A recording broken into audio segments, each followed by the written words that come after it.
ahead. Okay, happy to. Running out of space though. Oh, I think we might be just this fine. is empty and that one's empty, I so. think we've And got we've two got more. Ed. I think we've got two more planning. Because I think all of our We'll work it counselors out. are here. Let's do that. Hi. How you doing, Ed?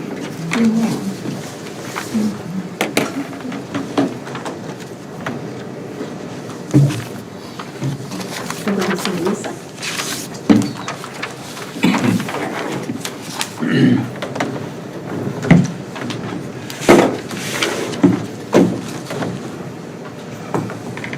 How are you?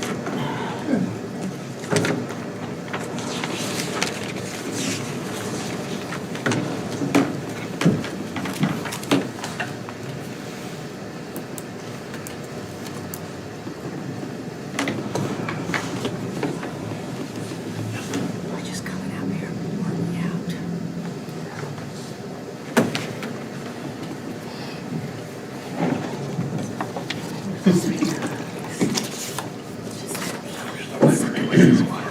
Is this part of our packet? Yes. It's just passed out tonight. If that's what, oh, I said- Additional information. My apologies, I said was. I meant, Oh, I'm I meant sorry. the posted, that's okay. I didn't think I'd seen it, and I was like, what is it? Some supplemental information for you guys tonight. Because you can never have too much information.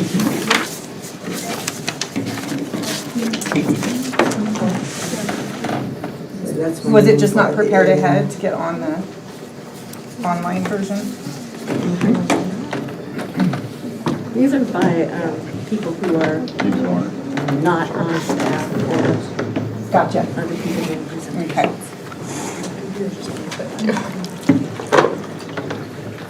So I was gonna.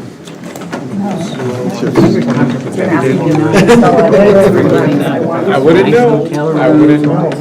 Either I could present the development code change and then you all could add supplement information to it. Or if you feel comfortable, Lots of good present connections. it as you Oh, want to. And then I can. I'm gonna try. Say, did you get to spend time with my, I feel like I talk to him almost every day. Probably not. Mayor Benita. Who? Where? Benita. Keith West. Didn't come. Anyone Oh, else? he didn't come. The only mayor from Lane County, sadly, was Lauren. Okay, I'll go Cottage first Grove and me. then. That's 11 cities. Yeah, there was. Yeah, the collegiality between Lane County mayor, it's not there like it Answer was. as many questions. 5 years ago. Planning COVID. department, planning commission decision. This wasn't a staff decision. Yeah. Technically. Gotcha. I was gonna say, well, I feel like I talked to Steve. One time this year. Do you see him a lot? Right. Each week. Yeah, because of late acts. Or, These are the in addition, people he's just a little like, who you have Yeah. great offered to yeah, help. I see him. I'd like to spread the. About late acts. Those are my doctor's appointments. I need to add, where's my meeting list? I showed up on Thursday. That time in.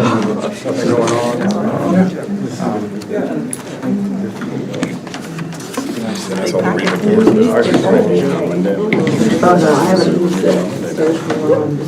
Okay, when is the public hearing? It's not this week, it's next week. Next Tuesday. I saw you at Brown's. So that's still, it's still, what date is it? What month is it? It's still yeah. Good evening and welcome to the joint Creswell City Council and Planning Commission meeting for July 22nd, 2024. Would you please stand and join me in the Pledge of Allegiance? I pledge allegiance to the flag of the United States of America and to the republic for which it stands, one nation, under God, indivisible, with liberty and justice for all.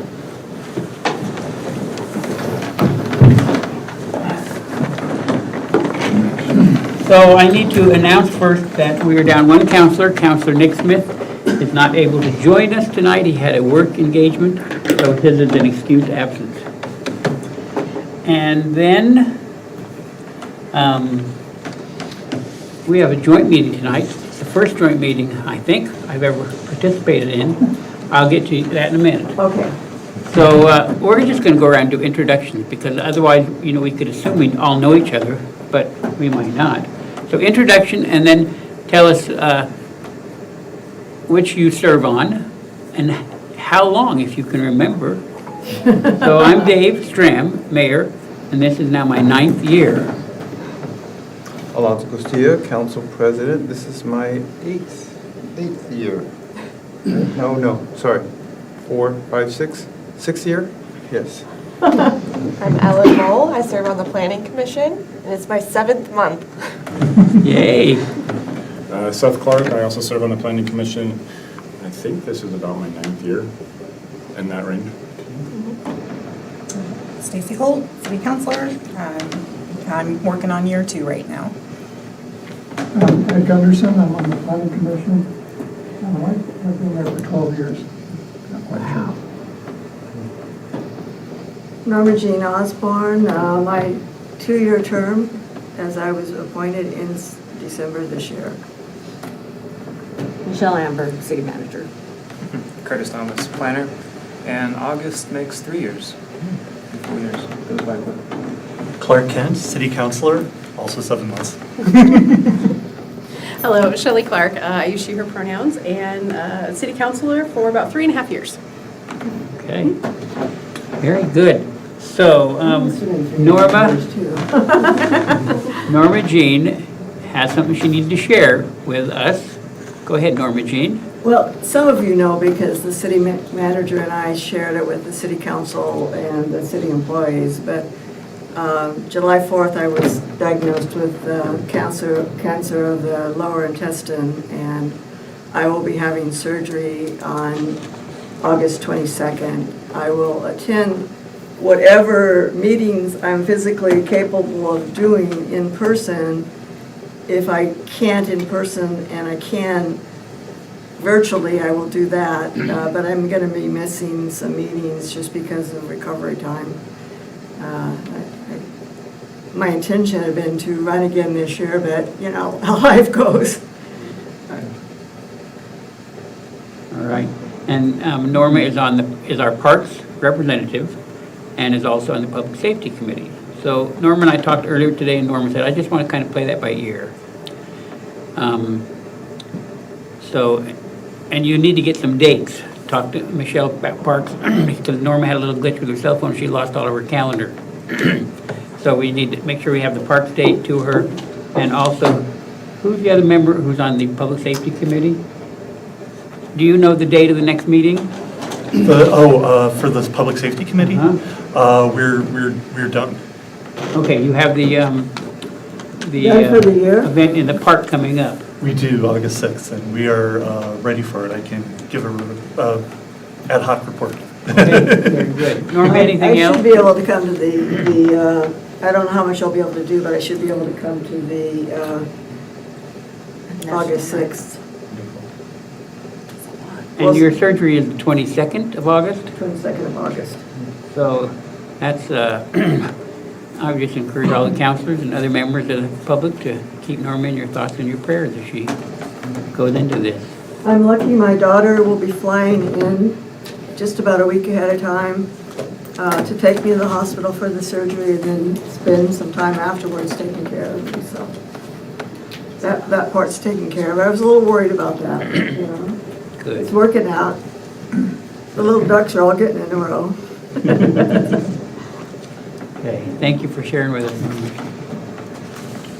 Okay, so I just returned from Klamath Falls and the Oregon Mayors Association Conference, and I have lots of fun highlights to share with you, but not tonight, because I got in yesterday afternoon and I need to go through all my notes and decide what the highlights are. So I will be doing that at a later time with the council at a work session. We move on to our committee reports. First is Administration and Finance Committee, Councilor Castilla. Just a quick reminder to council that the last day to attend municipal court is September 11th. So hopefully councilors have gotten their evaluations filled out and turned in, and if not, you can reschedule, see Caitlin about rescheduling a court date. That's it. Okay. So I was supposed to attend the September 11th court date, and then it got pushed back to September 18th, which would have been fine. And then the judge let us know that apparently that's not happening on the 18th, so I'll be attending on October 9th, which is the absolute last day. Yes. Yep, and so I will get everything turned in that night. That will Yep. work, yes, yes. And then if you can't, if you're short like that, then you just bring it in and turn it into City Hall. Yes. That'd be great. Or leave it at court. Yeah. I guess that will work. Yeah, I'll turn it in that night so that it's turned in on time. Perfect, thank But you. right under the wire. Okay, Public Safety Committee. You want to give us an ad hoc report since Councilor Smith is not here? Yes, we had our final meeting on July 18th, and we have our ducks in a row as well. We have guests coming, different programs. It's going to be really exciting. We've got a lot of people who were here last year and some new people. We've got a brand new banner made with the city logo and the Wayne County Sheriff's Department logo on it. We've got giveaways, raffle items. It's all shaping up to be a really good, fun experience for all. Very good, thank you. All right, Transportation and Public Works, Shelley. We are going to meet sometime during the last 2 weeks of August to finish up our charge where we talk about the intersection of 8th and A, so the one right in front of Crest Lane.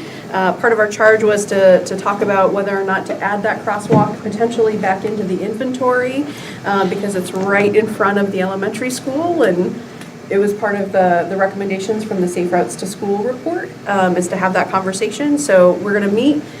We have folks from the school district. We have city staff. We'll have our council or our committee in attendance. And then just to kind of talk about what the recommendations are, kind of what the history of that intersection is, and whether or not that's what we would recommend. Since we don't have an August work session, we'll move that forward to the September work session to share what our recommendations are. Very good. Okay. Parks and Tree Advisory Board. Norma Jean, any report? I wasn't here at the meeting. Okay. Michelle, any report? I believe that the recommendation for, there was a request to remove a tree, and I think that the recommendation was to take the staff recommendation and remove the tree at the time that a sidewalk is put in, and that it should be replaced. We went over the budget, talked about bat houses, and talked about the progress on the pollinator garden. It's all ready right now, just needs to be planted. So I did put in a grant request, and we'll see if we're lucky, but to provide signage, educational signage in the pollinator park. And I think that kind of wraps it up. Okay, thank you. Airport Commission. Yeah, thank you, Mayor. So the Airport Commission met last Wednesday, July 17th, for a regular quarterly meeting. Just some quick updates on some of the ongoing projects. Those security cameras, there's some bids out, and they just need to select one of them and then move forward with the installation. And the hand-based station is on hold until the new budget cycle. And there's that EOC equipment. You guys probably heard about that several times. That grant has not been executed yet because the FFA will not write grants until bids are open, and that process won't begin until October. And the master plan is also pending FFA fiscal year, which again, October 1st. And something here I thought was kind of interesting. The Creswell has applied for a new resiliency grant in collaboration with the fire department, the school board, and New Hope Baptist Church. It's going to include some emergency supplies, which will be stored at the school in a container. And then the north taxi lane, that is also kind of not on hold, but the NIMS, if you recall, the salmon, they are not opening any new cases for 18 months. So Manager Humble is looking at turf taxi lanes, and they're going to include some kind of geo-grid to help stabilize the ground, so that way they can proceed with the project. And Jim Morgroso reported that they had an ODART exercise, and that was June 8th, and they brought in a bunch of food, very similar to the other exercises they've had. They brought in a whole bunch of food from Walla Walla, and they staged that in Creswell. And then on June 15th, they flew it all out to various areas, the areas that they feel are going to be impacted the most, and it was like 13,000 pounds of food. 9 pilots participated in that. And let's see what else. So the tie-down policy, that work session is to be scheduled for next month, hopefully sometime in August. And the city water connections, that project is actually going to start next Wednesday, the 24th, correct? Yes, so, and they're going to start with live locates and water lines, and several hydrants are going to be in place. Very important to have those hydrants, and various stages of the project: mobilization, site setup, survey, and hopefully that project will be wrapped up around the 23rd of August. And then that open house that we've been kind of talking about, that is going to be put off until September 1st, tentatively. That way they can get all these projects wrapped up and kind of showcase the runway, the wastewater, and the water line projects. And 4th of July, Young Eagles, they registered 73 young people, and they flew between 50 and 60. And it apparently ran really smooth, and it went really well. And I also thank you to the airport, the Manager Amberg, anyone who participated, because that without them it would have been able to be made possible. It sounded like it was a really good time out there. And that's all I have. Okay. Any questions for Alonzo? Oh, I had a couple. Okay. So you mentioned a couple projects that were on hold until the new fiscal year, and then you mentioned October 1st. Yes, that's when the fiscal year starts for the FAA. The federal fiscal. Oh. Yes, federal fiscal. Well, that's why I was year. confused. Yes. I thought, oh, you just made a mistake. No, It was no, July no, 1st. yeah. So that's why they're on hold. Yes. Okay, makes Yes. sense. Open house, you said September 1st. Is that the date? Tentatively, Tentatively? yes. So should we tentatively put that in our calendar? Or will you? What, Michelle, Manager Humble's shaking her head no. That's a Sunday. It is a Sunday over Labor Day weekend even. No, Oh. no date has been set. Okay, It'll so we be won't the first part of tentatively. September. Okay, First part of September. okay, very good. There's going to be, I'm sure there'll be more to come when we narrow that down. So, All right. any other questions? Nope, okay. LCOG, I have no report tonight. Lane Act. Heck yeah, I have a significant report because I didn't give one last month. So and we've been super busy with Lane Act. So for those of you who are like, what is Lane Act? Lane Act is the Lane Area Commission on Transportation. So it's all things transportation related for Lane County. So boats, trains, cars, pedestrians, right? All that sort of fun stuff. And so there's been a couple of big things that have come up with Lane Act. So number one is, Lane Act, so the Oregon Department of Transportation puts together a Connect Oregon grant process. And it awards about $47 million worth of grants. For this time it was for maritime, air, and train. And so that's what it was focused on. So we had three grant applications that came out of Lane County. So one was at the Eugene Airport, one was at the Oak Ridge Airport, and then one was at the Green Hill Transfer Station, kind of over on West 11th in Eugene. And so what we did with Lane Act is we actually looked at all three of those and we said, for Lane County, kind of how would we rank these?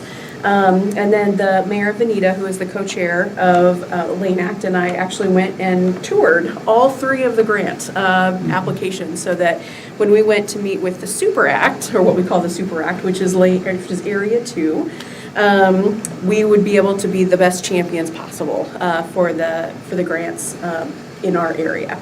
And so, like I said, that was really helpful. The top ranked grant for our area, for Lane County, was the Oak Ridge Airport. They need a complete runway rehabilitation. It needs to be done top to bottom, redone. And just to give you a little bit of insight as to why this is an especially important grant application, is the Oak Ridge Airport, as I think you probably all can guess, is a critical airport for us as it relates to wildfire relief. And anything up Highway 58, that is your airport. If you need to be medevaced, if you need to get whatever that is, the Oak Ridge Airport is your airport. It was built. It was built essentially looking for recreational vehicles, recreational planes to land. Those are about 12,500 pounds, if that's helpful for you to know. When the land was donated to create the airport, it was actually originally, it was a gravel runway. And there's a reversion clause in the airport that says if it ever stops essentially serving as an airport, all of that land goes away. So if we don't take care of it, we lose it, right? And so I want you to sit with that for a second. So the runway is in its last 2 years of life. We had a chance to drive the runway itself, and it's in its last 2 years of life. That's what I'm going to tell you. A plane that is filled with water to be able to do airdrops weighs about 50,000 pounds. So you can already tell, gosh, that runway is not designed for that. And so the end of the life with all the wildfire activities that happen in Oak Ridge, it's happening exponentially faster, right? The end of the runway life. Just a fire suppression truck is about 20,000 pounds, right? And that's just to drive on the runway. So it is dangerous to land, right? It is dangerous to do that, and yet this is what we need to do. The Oak Ridge Airport in the last 2 years was closed for 220 days. It was only open to wildfire activity and fire suppression activity.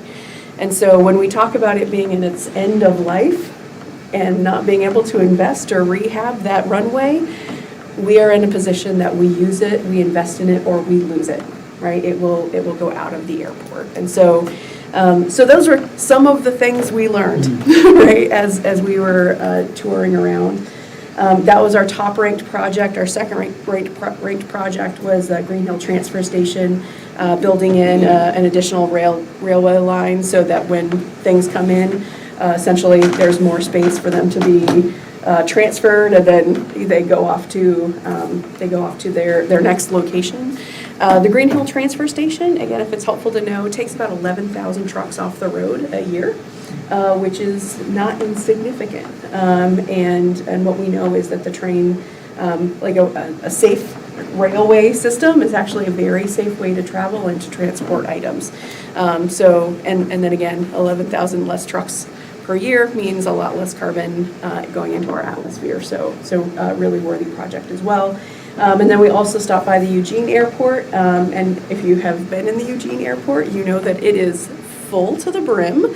There is no seating anywhere, and so they want to build Concourse C, which will expand the ability to sit and have additional gates to be able to provide service. Again, would be a huge economic driver for Lane County. Would bring back cars, would bring back folks that drive up to Portland. Because they would be able to have more air options to be able to meet their needs. That would also increase ADA accessibility pretty significantly within the Eugene Airport, and have some all-user bathrooms that would also be there. So those are the three projects that we went forward to. And so the Oak Ridge Airport is about $2 million. The Green Hill Transfer Station is about $2 million. Eugene Airport is about $13 million. So 46,000 or 47,000, 47 million total. Did I say 1,000? I meant million. So 2 million, 2 million, 13 million. You're like, 13,000? Do it. Yeah, a million, not 1,000. Oh my gosh. So what we did is we went to the region, so Area 2, which is Clatsop, kind of, the best way I can describe it is kind of the coastal areas down to Lane County, is, again, a kind of a good snapshot of that. And we said, okay, so for each of those areas, what were the top area, top needs?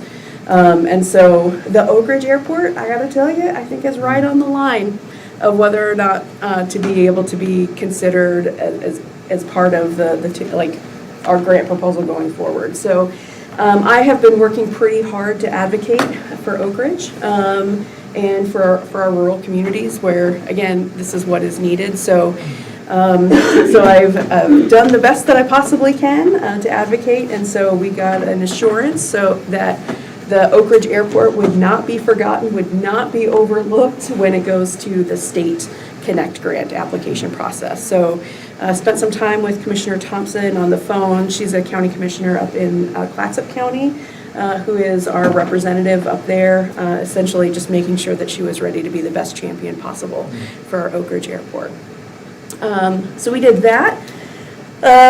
So then that was July 10th is when we had our Super Act meeting up in Salem, and then that night we had another Lane Act meeting because the Joint Transportation Commission was in town last Wednesday. The Joint Transportation Commission, or Joint Transportation Committee, is a group of legislators for Oregon, and essentially what they wanted to know is what are the top pressing items that you want us to know about and think about, and especially as we think about the maintenance and funding needs that transportation will have in the state of Oregon coming up.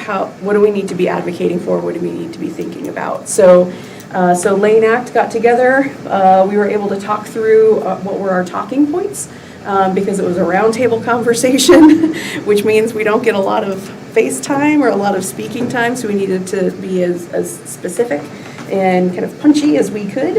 And so last Wednesday, I spent a couple hours talking with our legislators about what the transportation needs were for Lane County. And again, really talked a lot about rural needs, talked a lot about the Oak Ridge Airport, if you can't tell. It's a pretty important project. So spent a lot of time talking about that and really using that as an example of what it is that we need to do, how do we need to invest, right? What do we need to be thinking about, or what should we be thinking about? And then later, I was able to give some testimony in front of the legislators as well. Again, talked about the importance of working together to find all possible solutions that we can to help all of our communities, but again, rural communities, right, as we think about that, because we need to have some funding that goes that way as well. And then what is coming up is August 1st. I'll be traveling to Florence because the Oregon Transportation Commission is meeting, and they're looking for an update from Lane Act, and so I'll be providing that. I'll be talking a little bit about what we've been doing, what we've been accomplishing, what's in progress for us. And then also just kind of what's on the horizon, what's important for us to make sure that we're here, that they're hearing about, information we need to share. So also give some updates on our work plan that we have for Lane Act. So like I said, I've been a busy little beaver. Yeah. 2 questions around the airport. One, do we know how the Cottage Grove Airport fell into such disarray? Do we know what the primary cause of that was? Cottage Grove or Oak Ridge? I mean Oak Ridge. My apologies. So there's a couple of things. Number one is I think that as wildfires, and again, I don't know all of it, but as wildfires have really occurred, I think in particular in the Oak Ridge, Lowell area, that the airport itself has just been used by heavier and heavier vehicles, right, fire suppression vehicles, and the runway wasn't designed for that. I think the other thing is that the Oak Ridge Airport is a state airport, which means that it is not open for federal funding, our federal support, right? Which certainly impacts kind of what kind of maintenance, what kind of maintenance they're going to get. And that's my other question. If they do get funding to repair things, is it just going to happen again? Is it just going to go into disarray because nobody's taking care of it? And that would be my other question. Yeah, so the State Aviation Department, State Aviation Division, so right now, the Oak Ridge Airport is like top of their list in terms of maintenance needs, and their need to like get that fixed. And so I don't think that there's been any intentional oversight or misuse of the airport. I think it's honestly, I think it's just been used in ways that it wasn't designed for. And so part of that complete rehabilitation and rehab of the airport is then thinking into the future of what should we be predicting in terms of wildfires, in terms of what's going to be landing there, how is the airport going to be used. The Oak Ridge Airport also doesn't have, it doesn't really have hangars, right? So it doesn't have a way of generating funds the way that like our Creswell Airport does for just continual updates. So like I said, it's please go out there. I mean, just to, don't drive unless you have, like, on the runway, unless you have clearance to do that. Right. I won't drive on the runway. Yeah, but it's beautiful in terms of where it's at. But like I said, it was originally designed so that recreational planes could land, and that's not what it's really being used for. Okay. Thanks. Yeah. Good report. Thanks. Excellent. Okay, so we move down to presentations. And I think I'll turn it over to Cliff to introduce our presenters tonight. How would that be? Sure. Yeah, this is Walt and Catherine. They're from West Yost, and they are working on our facilities plan update for our wastewater plant. So they're going to go through some slides, show you guys that, and kind of show the four options that they came up with for our wastewater treatment system upgrade. Okay. Thank you for being here tonight, Catherine. Thank you for having me. So I'm going to go through the presentation. Walt's going to assist with any question and answers that you guys have. And I've got both screens here, so feel free to look on either one, whichever is more convenient for you. And feel free to interrupt me as I go. If you have questions, we don't need to wait till the end. I'm happy to just answer them as I can. Just raise your hand when you want to do that, and Catherine will acknowledge you. So just for folks that may or may not be totally familiar with the treatment plan, I want to just spend a minute explaining how the existing facility is laid out. It's a pond-based treatment system, so the 3 ponds here provide the treatment of the wastewater. There's kind of a blow up of this small area in the front, which is here on the right-hand side of the screen. So the wastewater comes into the influent pump station. It gets pumped into pond 3. It flows there from 2 to 1 and comes out from the north here. This is just an admin building. Comes down across here and into the chlorine contact tank where it receives disinfection. And then from there, this is a dual pump station. There's two pump stations next to each other. One that can pump the water to the city's irrigation site for reuse, for basically it's irrigating some pasture land out there. And then also to the creek during the winter months. This is just a schematic of the treatment plant. As I'm going through some of the alternatives, we're going to be showing them in the same schematic format. So I just wanted to show you this just so you could kind of get used to looking at it this way as well. So same thing, influent pump station, ponds 3, 2, 1, chlorine contact basin with, in the summer months, June through October, going to the irrigation fields, and the winter months, November through May, being discharged to surface water. So the drivers for what we're calling the 2024 facilities plan is primarily to update the facilities plan that was done in 2017. In 2022, the city received a new permit that was adopted that required an update to this plan. Part of that was because this new permit included more stringent limits. So the previous plan did not address meeting all of the requirements of the previous facilities plan didn't include all the requirements that are included in the new permit. There's also been some evolution since 2017 from DEQ on how water balances and looking at storage and irrigation needs need to be looked at. So they're asking for looking at wetter periods, wetter years, and designing around that. So that had to be brought into the analysis. And then finally, costs have gone up a lot. We all know there's been a lot of inflation, but for facilities like treatment plants that have a lot of mechanical infrastructure, electrical infrastructure, there's been quite a lot of inflation on that type of equipment in the last 8 years, basically. And so that has to also be reflected in the city's planning.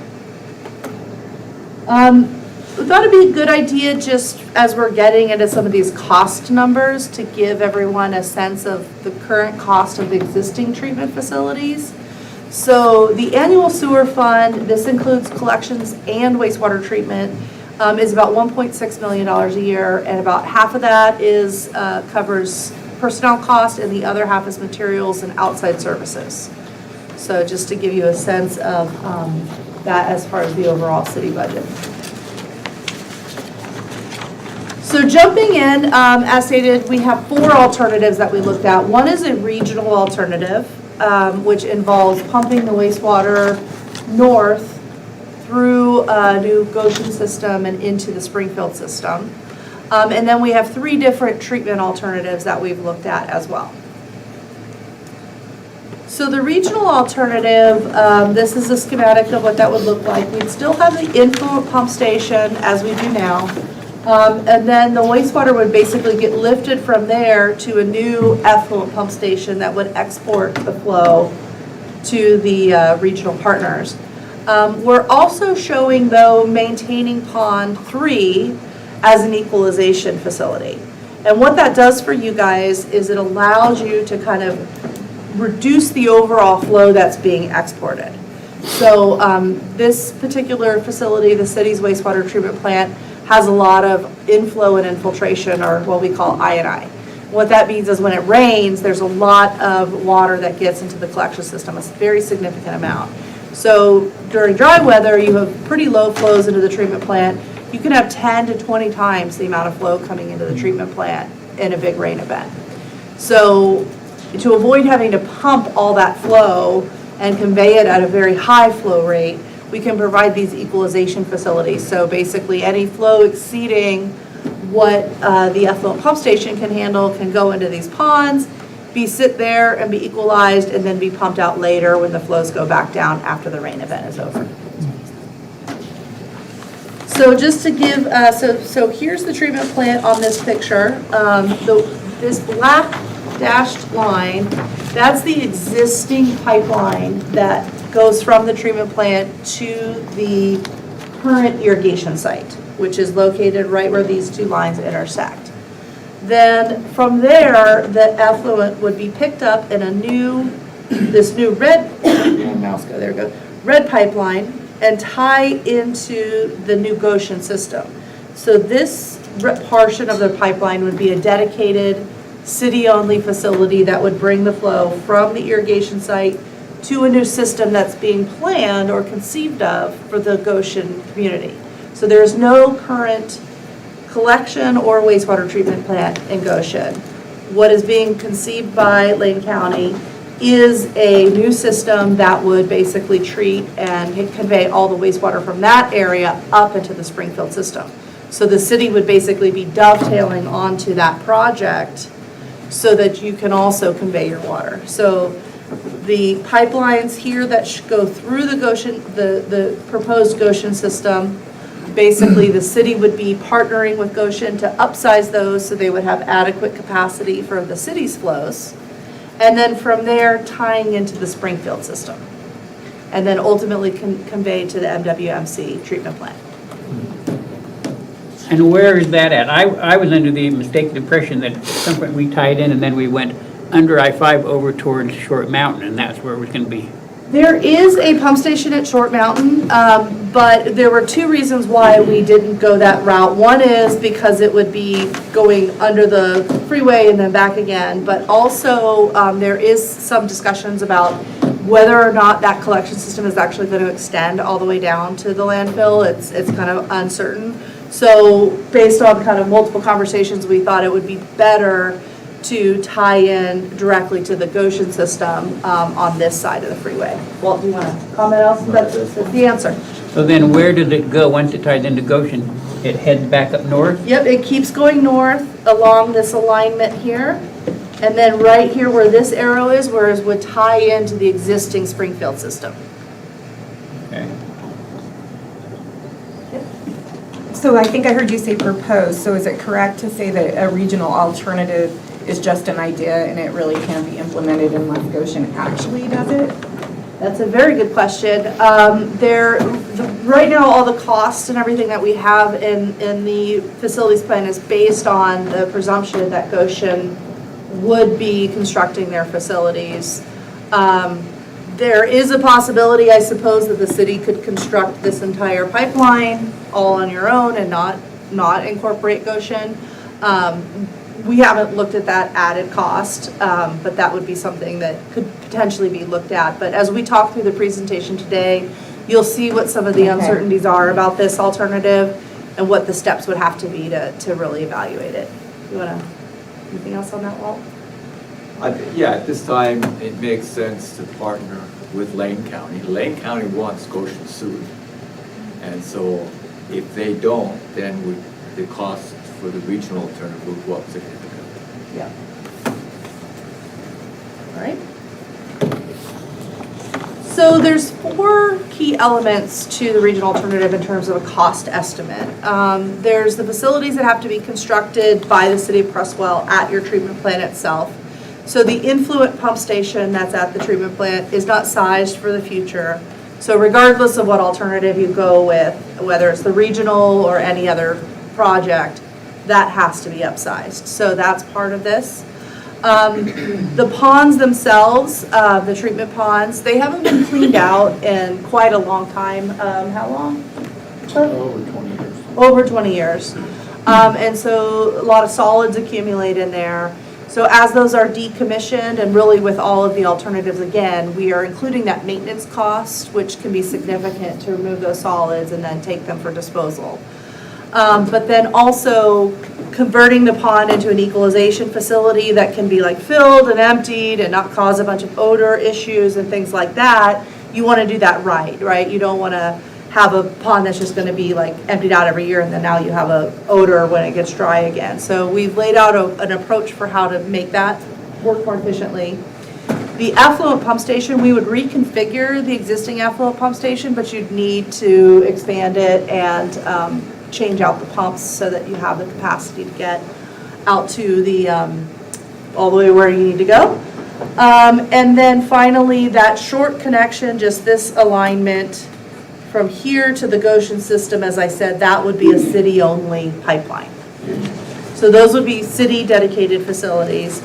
Then from where you tie into the Goshen system all the way to where you tie into the Springfield system, that infrastructure would have to be larger. So what we've done is there's been a study done by others looking at the Goshen system and what it would cost to build that.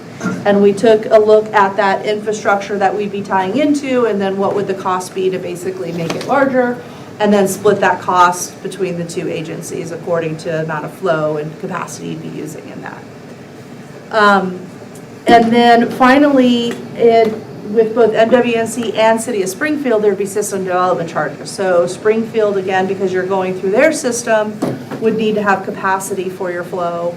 And then the MWMC treatment plant itself would also have to charge you for the capacity that you're taking up in their facility.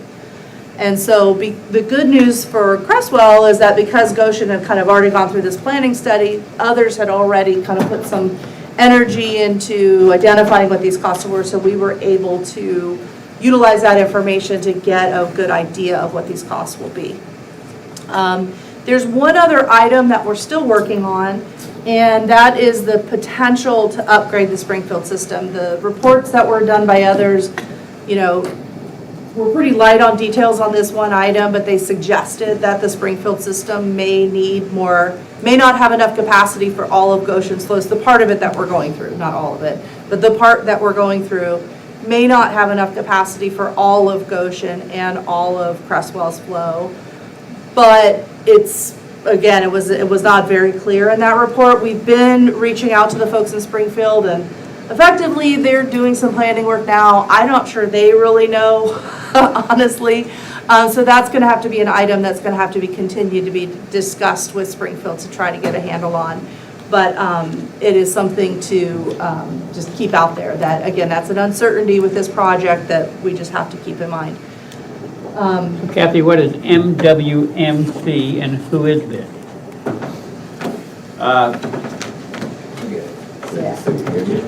Here, we've got the expert here.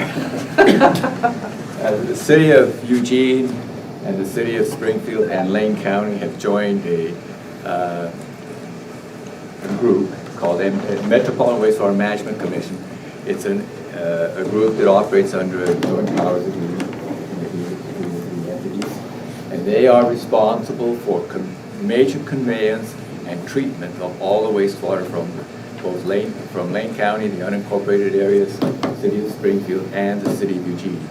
So they're responsible for the treatment and conveyance. So since all of this would go to their plant, that's the entity that would be responsible for treatment. So it's a separate entity that's not necessarily just Eugene or Springfield or the Board of Commissioners. It's a whole separate entity. It's an entity, and I'm not a legal expert, it's governed by an agreement by those three entities. It answers to the two city councils and the Lane County Board of Commissioners. It has its own governing board made up of the MWMC commissioners. The city of Eugene has 3 representatives on that, one a council member and 2 citizens members. City of Springfield has 2, 1 council person and 1 citizen, and Lane County has 1 county commissioner and 1 citizen. They are the governing board, they do the budget and all that, but anything like this would ultimately have to be approved by the city council of both cities and Lane County commissioners. Okay, well, that's very helpful. Thank you. How many miles is it to get from Creswell to the Springfield wastewater? I do not know that question off the top of my head. Roughly 5 miles, plus or minus, maybe closer to 6, but it's, you know where Glenwood is, it's into the Glenwood area. Okay. All right. Well, a follow-up. There, from where we're currently at, which is up by Dillard Road area, to where the Goshen tie-in, that's what we are responsible for. It's about a mile, I think, or a little. So it's about a mile? Yeah, roughly, yeah. Okay. It's about 2 miles going out to the Dillard Road. So yeah, that's definitely one of the appealing things about this alternative is you've already got a good amount of the infrastructure needed to get you up there. So these costs shown here, these are for the first component only, which have the 4 elements. So the inflow pump station and an associated flow diversion, the discharge pump station, the piping, so the extension, that 1 mile-ish of pipeline that we just discussed, and then the pond modifications, which do include the removal of the solids, and which is kind of a maintenance cost. But that's common to all the alternatives that you're going to see today. So that's about $23 million for that portion of the project. The estimated cost for upsizing the facilities through the Goshen site is about $2 million. Based on the numbers, again, that were provided in a report done by others that we worked off of. But these are, I would say, not well-defined. That was a pretty initial planning study that was done by others. It wasn't like a design or anything like that.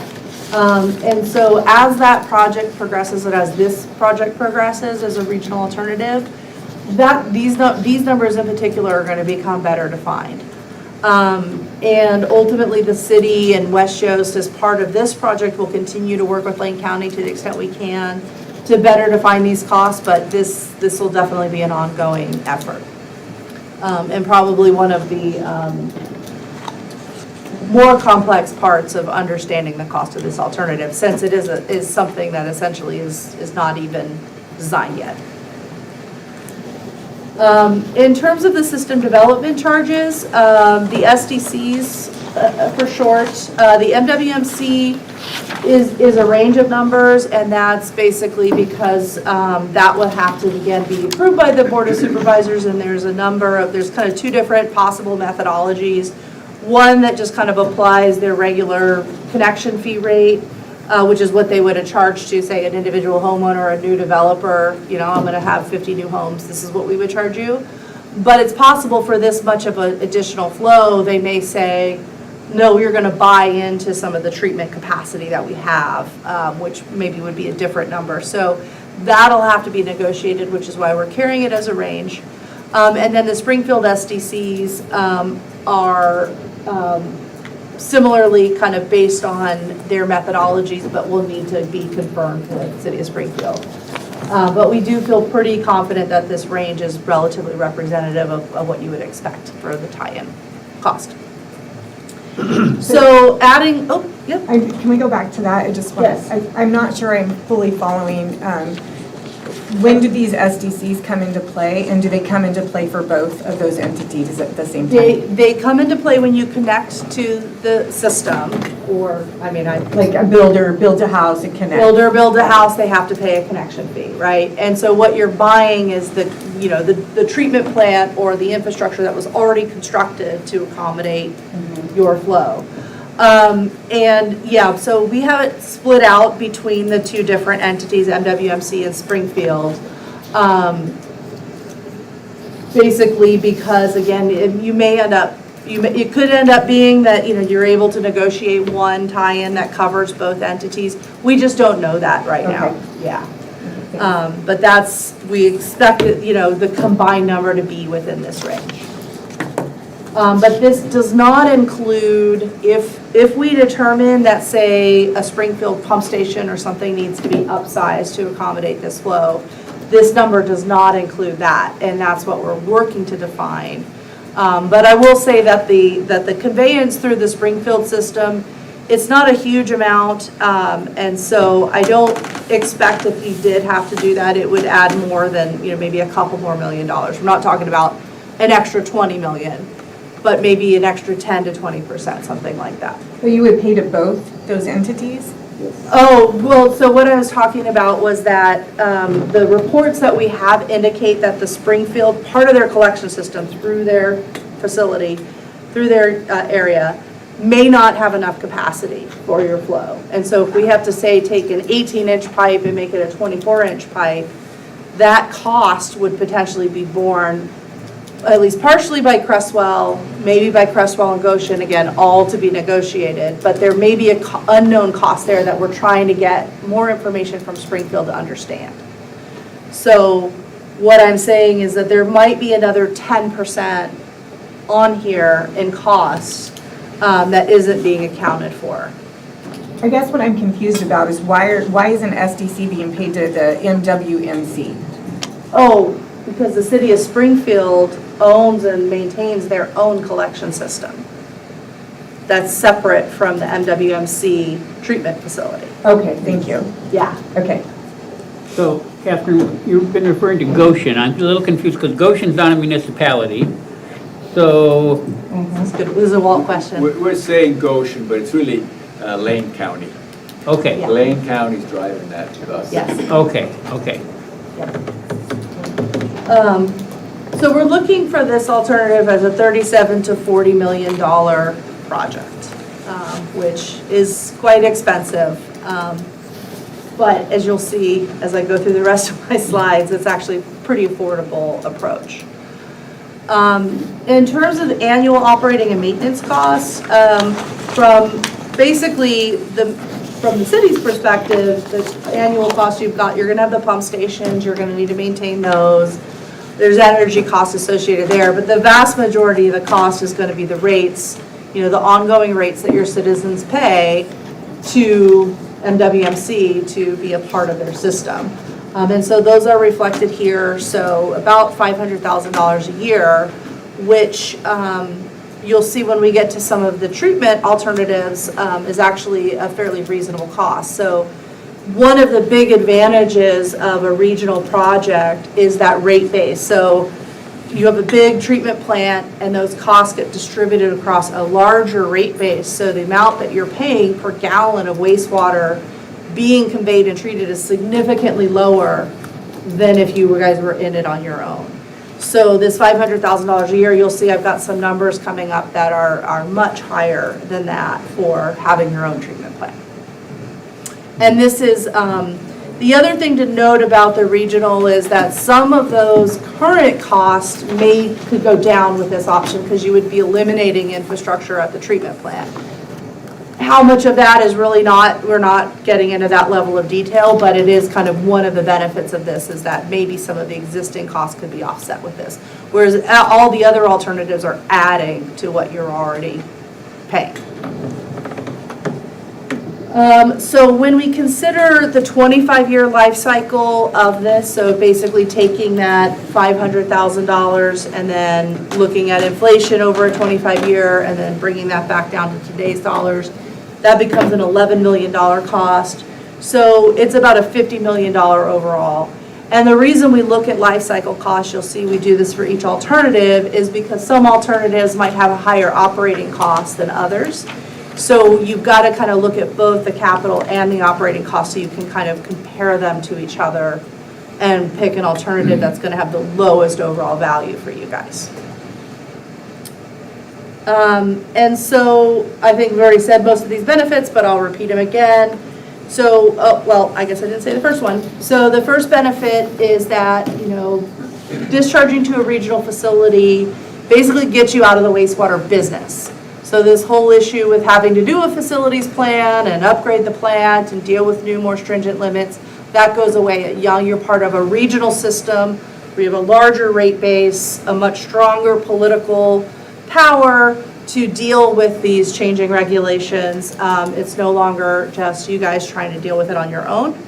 And then ultimately, right, those future upgrades aren't going to be borne just by the city. And then another, just kind of, there's a larger safety net with a big regional system, just in terms of services. If there was some kind of emergency or something like that, there would be a larger safety net there, and that would reduce the burden on your individual ratepayers and community to have to deal with those kind of things. So the uncertainties, though, with the regional alternative are real. One is the county support for the Goshen project. They've moved it forward. How would you characterize what you've heard so far, Walt? The feedback I got, I talked to MWNC General Manager, and the feedback I got is Lane County has really not had a strong champion for pushing that project ahead. It's been on the, it's been on the forefront. They've studied it. They've spent money to evaluate it, but they haven't really pushed it hard because nobody at the county has been a champion. And I think it's going to take a county commissioner, it's going to take a city mayor and others to get together to start saying, all right, are we serious here or aren't we? Because if this is the right thing to do for the community, then it's going to take some political will to push things ahead. I did talk to DEQ about it, talk to the regional people about it. They're willing to work with us. They're even willing to help the political entities get together to resolve any issues because they kind of like the idea of a regional approach. But the ultimate will and driving force has to come from the community, not from DEQ. That's the feedback I got. Yep. The staff at MWNC, they have they think it's fine, but they ultimately get their approval from the three political entities. Even though they have a governing body, that governing body isn't the final word. It is the three political entities that create the final word. All right. And then, as I mentioned, the upsizing of the Goshen system and what the city's cost would be to convey through there, that would be part of ongoing discussions with the county and as that gets further developed. The cost for upsizing the Springfield system, we think we should have a better sense of that before this project is complete. We're just waiting on Springfield to get back to us with kind of some confirmation of numbers. And then those SDC charges, just in that I showed them as a range, and ultimately a number does need to be negotiated and finalized. But it does offer many benefits. It's likely to be a cost-effective strategy, but ongoing negotiations are really needed to better define both the cost and the viability. So with that, now I'm going to jump to the treatment alternatives. I started kind of with the punchline, and now I'll just kind of want you to see what some of the other options are to kind of looking to this regional approach. So an MBR, or membrane bioreactor, it's a fairly advanced treatment system. It is one of the benefits of it for the Creswell site is it's a fairly compact footprint, so you could kind of fit it into that little square I was showing you next to the ponds. It also provides a very high quality of wastewater. It can remove the nitrogen. It has a very membrane filter, so a very high level of filtration, which the city's new permit requires. So this is a treatment strategy, but it also is a very big energy user. It's what we call an activated sludge treatment plant. So moving away from pond-based treatment, which I will say is by far the cheapest and most rudimentary way you can treat wastewater, to a very advanced way of treating your wastewater. But effectively, that's what this new permit requires. So with that MBR system, basically we'd have the influent pump station and then a screening facility just to remove some of the larger solids out of the wastewater, like solids, like materials that we see. You can see them, so if you've ever been to the treatment plant, you can see there's some trash and things around the ponds. This screen would help remove that. From there, we have a flow split. Again, what we're trying to do is achieve that equalization, so the MBR system itself can be sized fairly small, because we don't want to size it for that really, really high flow. We want to size it for something that's more of a steady flow. So we can use the ponds for equalization. They also provide storage. So as I mentioned before, you guys don't discharge and cannot discharge to the creek in the summer months. So being able to convert the ponds to just storage actually saves you some money. I have some alternatives coming up where we have pond treatment, where we have to build more storage. But in this case, with the MBR, we wouldn't have to do that. You have another fine screening facility, which is required upstream of the MBR system.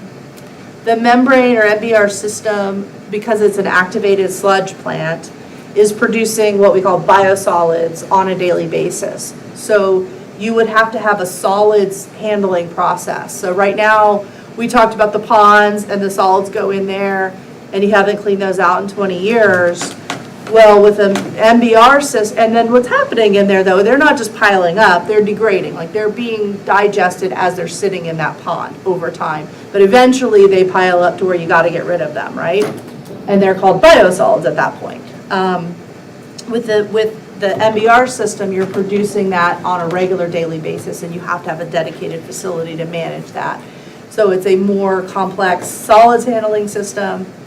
From there, just into your existing chlorine contact tank and out to your two existing discharge locations. So the cost for this alternative, as you can see, the vast majority of that is the MBR system.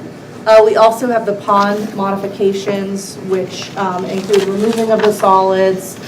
And then there's a large item here also for the solid storage facility. So quite expensive for an MBR facility, the size of what you guys would require. The operating cost for this is about $800,000 a year, so kind of comparing that to that regional option, that's kind of what I mean. And I will say that the level of treatment is, the MWMC system is also an activated sludge plant, but it does not have filtration. They have some filters. They have some filters. Yeah. So it's providing a similar level of treatment as to what this plant would, but again, because you've got a much larger rate base, the cost to your ratepayers for having that level of treatment is much lower in a regional plant. So the combined cost of this is about $83 million.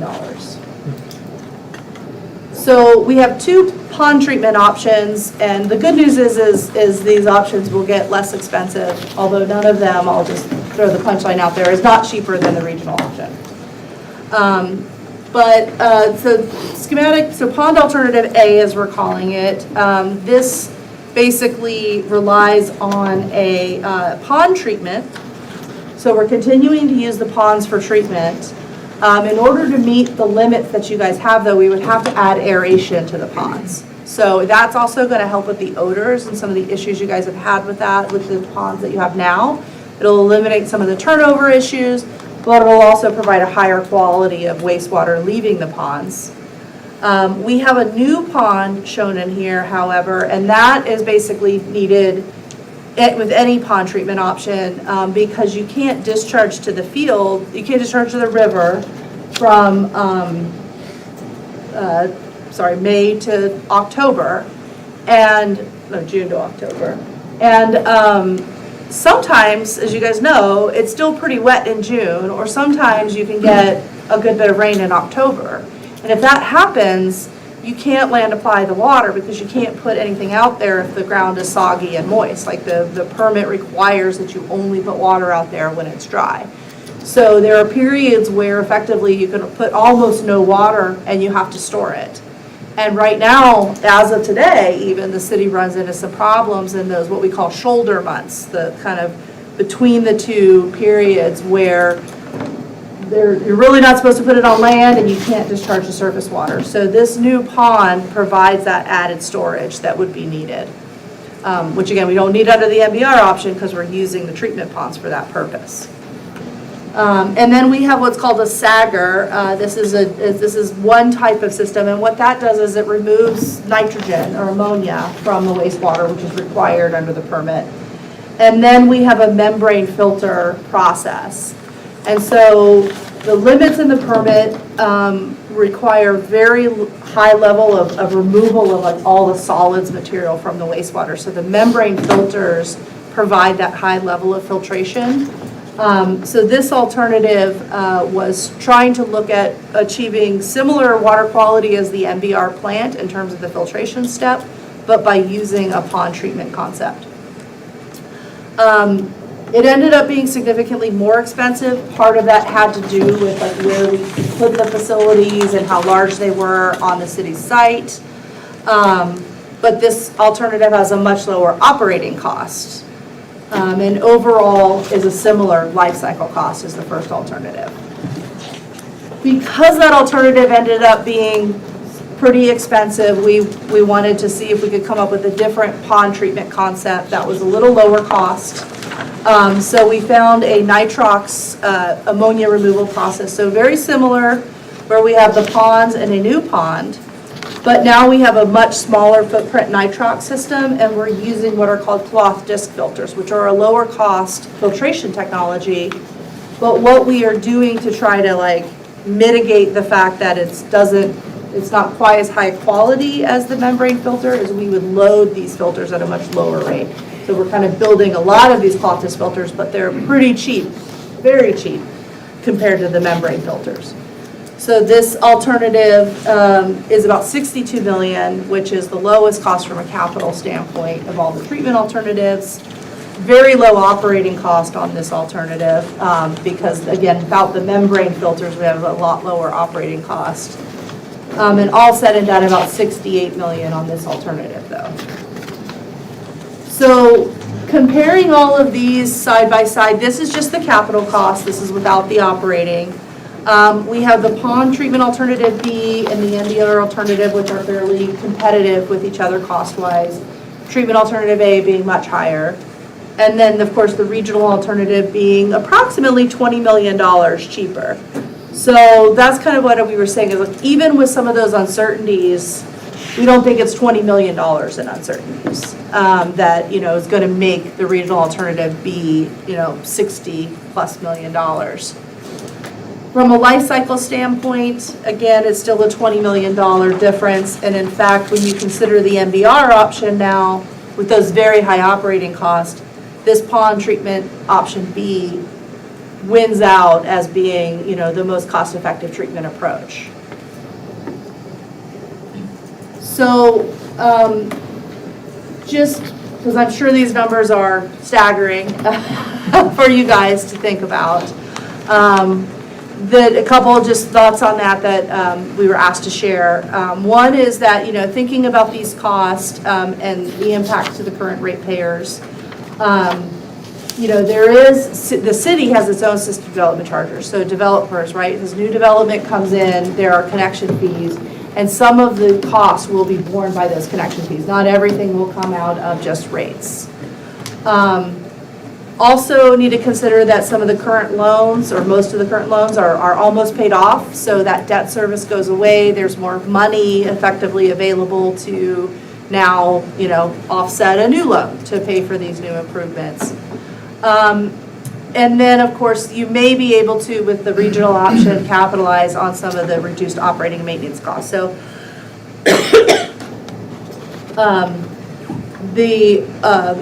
for wastewater infrastructure, there's opportunities for low-interest loans, so those are out there and available, and the city is also going to investigate grant opportunities.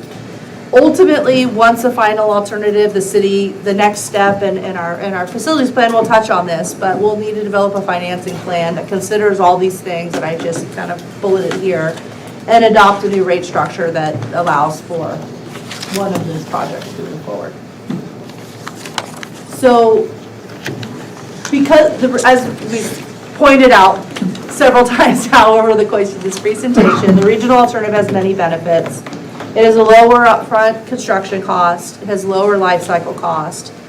It provides the flexibility to delay some of the pond cleaning costs. So there was kind of a big line item there, and I talked about managing those ponds and removing those solids. With the treatment alternatives, you're going to have to do that as part of the upgrade. With the regional alternative, you can move forward with getting that going, and those solids could be dealt with in another 5 years down the road, because the ponds will just be sitting there empty, and you can just hold the solids for a while. There is the city's regulatory risks over time go down because you're not maintaining a treatment facility. You're part of a regional system. You're part of a larger body of people that are dealing with these regulatory uncertainties. It doesn't, as limits become more stringent, because as they inevitably will, you will not need to bear those costs as an individual entity. And then, of course, there's just that larger safety net for the ratepayers. As Walt already said, DEQ, we've already talked to them. They would support a regional alternative. One of the uncertainties with the regional alternative is the timeline, right? You're somewhat at the whim of others. And because of that, and your permit has a timeline for meeting these new limits, that was a concern that we raised. Like, are we going to be in trouble trying to meet these limits? And they had basically, Walt had this conversation, so he can chime in, but that they would support a regional alternative. They would support giving you guys more time if this were the direction you were to choose. So with that, it's our recommendation with staff concurrence that the city move forward with discussions with MWMC, Eugene, and Lane County to better define the costs and identify any roadblocks. And if no roadblocks are identified and we feel comfortable with the costs through that process, the facilities plan itself, which is to be completed December 1st of this year, will recommend the regional alternative. If there are roadblocks that we find that are insurmountable or costs that we're not aware of that make no longer the regional alternative preferred, then we would move forward with the pond treatment alternative B, which we were saying is the lowest cost treatment option. And we will likely that even if the city were to, for example, even if the facilities plan were to say the regional alternative is preferred, we would also indicate in the facilities plan, if for some reason this falls through, this alternative B is the city's backup plan. Because again, I think at the end of this year, it would be a challenge to say with 100% certainty, regional alternative is going to happen, because there's just too many political players that have to approve it. So I don't think the city could ever say that until we're a little bit further down the road. Yes? I find it a little strange that we would spend money coming up with an idea for something that is on the sidelines, but That's just my thing. The regional plan, how does that affect our constituents? Would they be subject to rates by that regional facility? Yeah. And we would have no control over how they're being charged, rate increases and things like that. Is that a correct statement? Well, I think kind of there would be a governance structure, perhaps, I'm just speculating here, but as an entity that's part of that, group, perhaps you could be brought into that, but I don't know if that's even a possibility. Walt would know. I would venture to guess that, you first negotiate at the outset, and it would seem reasonable to me, the way MWMC operates now is that they do a budget every year, and then they come up with a treatment cost that they then pass on to the county, the city, and both cities. And it's the same for all three entities, okay?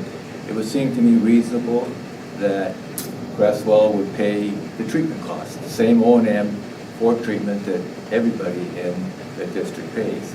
Now, the way that's worked historically is the MWMC comes up with a treatment cost, and then it goes to the two city councils and the Lane County Commission, and they all have to approve it before it actually gets implemented. But it's a very reasonable cost. It's gone, and then each city has its own collection system cost element. So the rate that somebody in Springfield pays is different than someone in Eugene because the two cities are different in terms of what they charge for collection. And you would also have your own charge for collection system, O&M, okay? But I would anticipate that the appropriate thing to do would be that when you negotiate with the region, that Creswell residents would pay the same treatment cost as the residents of the MWMC.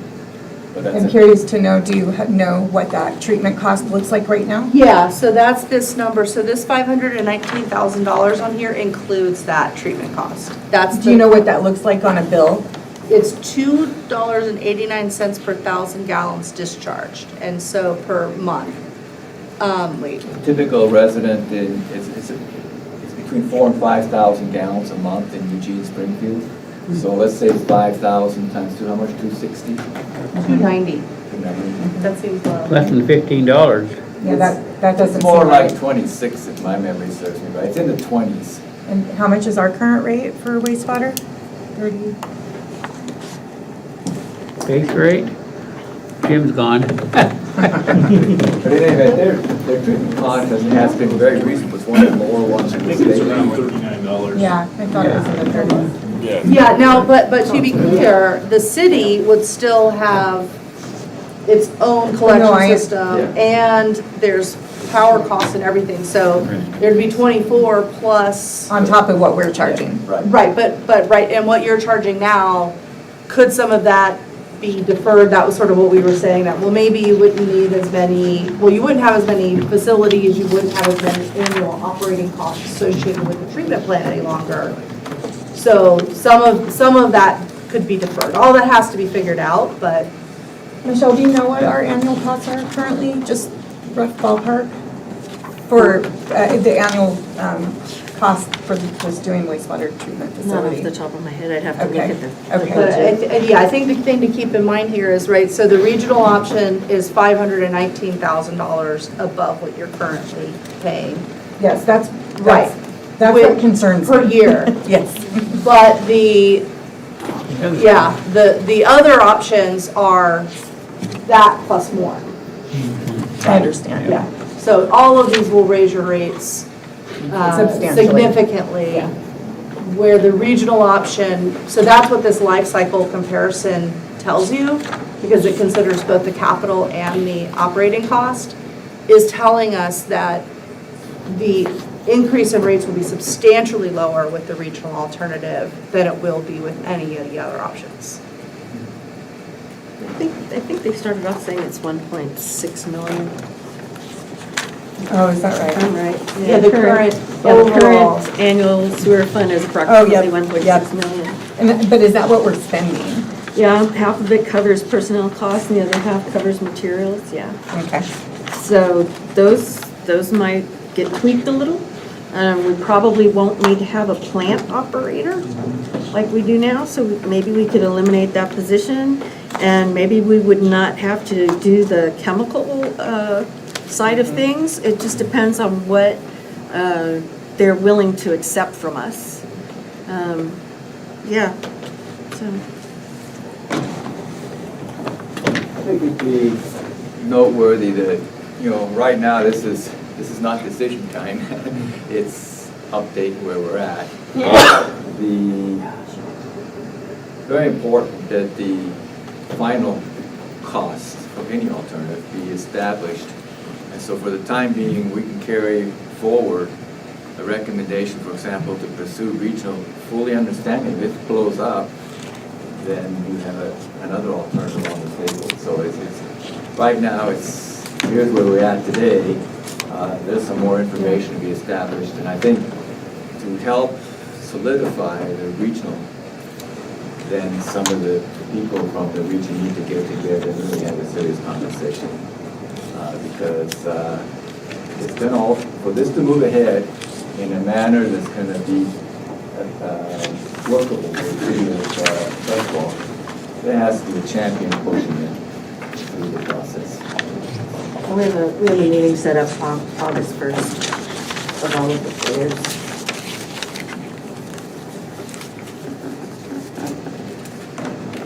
Stacy? Shelley? That's okay.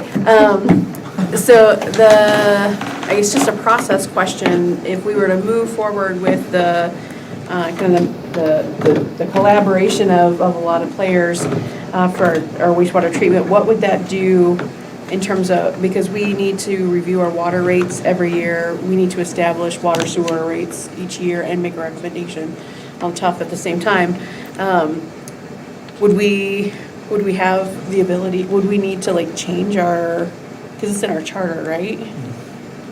Water is not sewer. Water is, okay. Okay. Only water is in the charter. Okay. All right. So would we need to, if we were to go and have the metropolitan treatment alternative, or the regional alternative, would we need to update our charter for that, or no? Well, no, the charter just governs water rates. Okay. Not, we have put sewer analysis in there as well, because we thought they go together naturally, and then we put the tough in there too, because that was a conversation we had, but the charter only has to do with our water rates. And that committee would still probably want to look at the sewer that we have, because we still have collection costs. And we still need to, plan maintenance and repair and things like that. So there will be a small component that we do have control over, in addition to the cost that is put together for the regional system. So you talked about December 1 as the timeline for updating the wastewater master plan, is that right? That's when it's due to DEQ, December 1st. And that will be a draft plan. Yes. Okay, because, and then we're also saying that if we pursue the regional partnership, that's a much longer process to know if it's really going to happen or not. Right. So how does that work with having a draft plan by December 1st? So if the council approves it, then the plan would indicate that the city is moving forward with the regional alternative, and it would lay out the timeline for that. So the plan says this is what you're going to do, this is what you're going to build to support that, and then these are the steps that are going to be implemented. And it would lay out the whole entire implementation schedule. It'd be interesting, I'm not sure what you think DEQ will say with that kind of approach and timeline that has some uncertainty, how they would sort of react to that. Any thoughts? Yeah, nothing definitive, but thoughts, yes. If you go to the DEQ, first of all, you've got an active permit.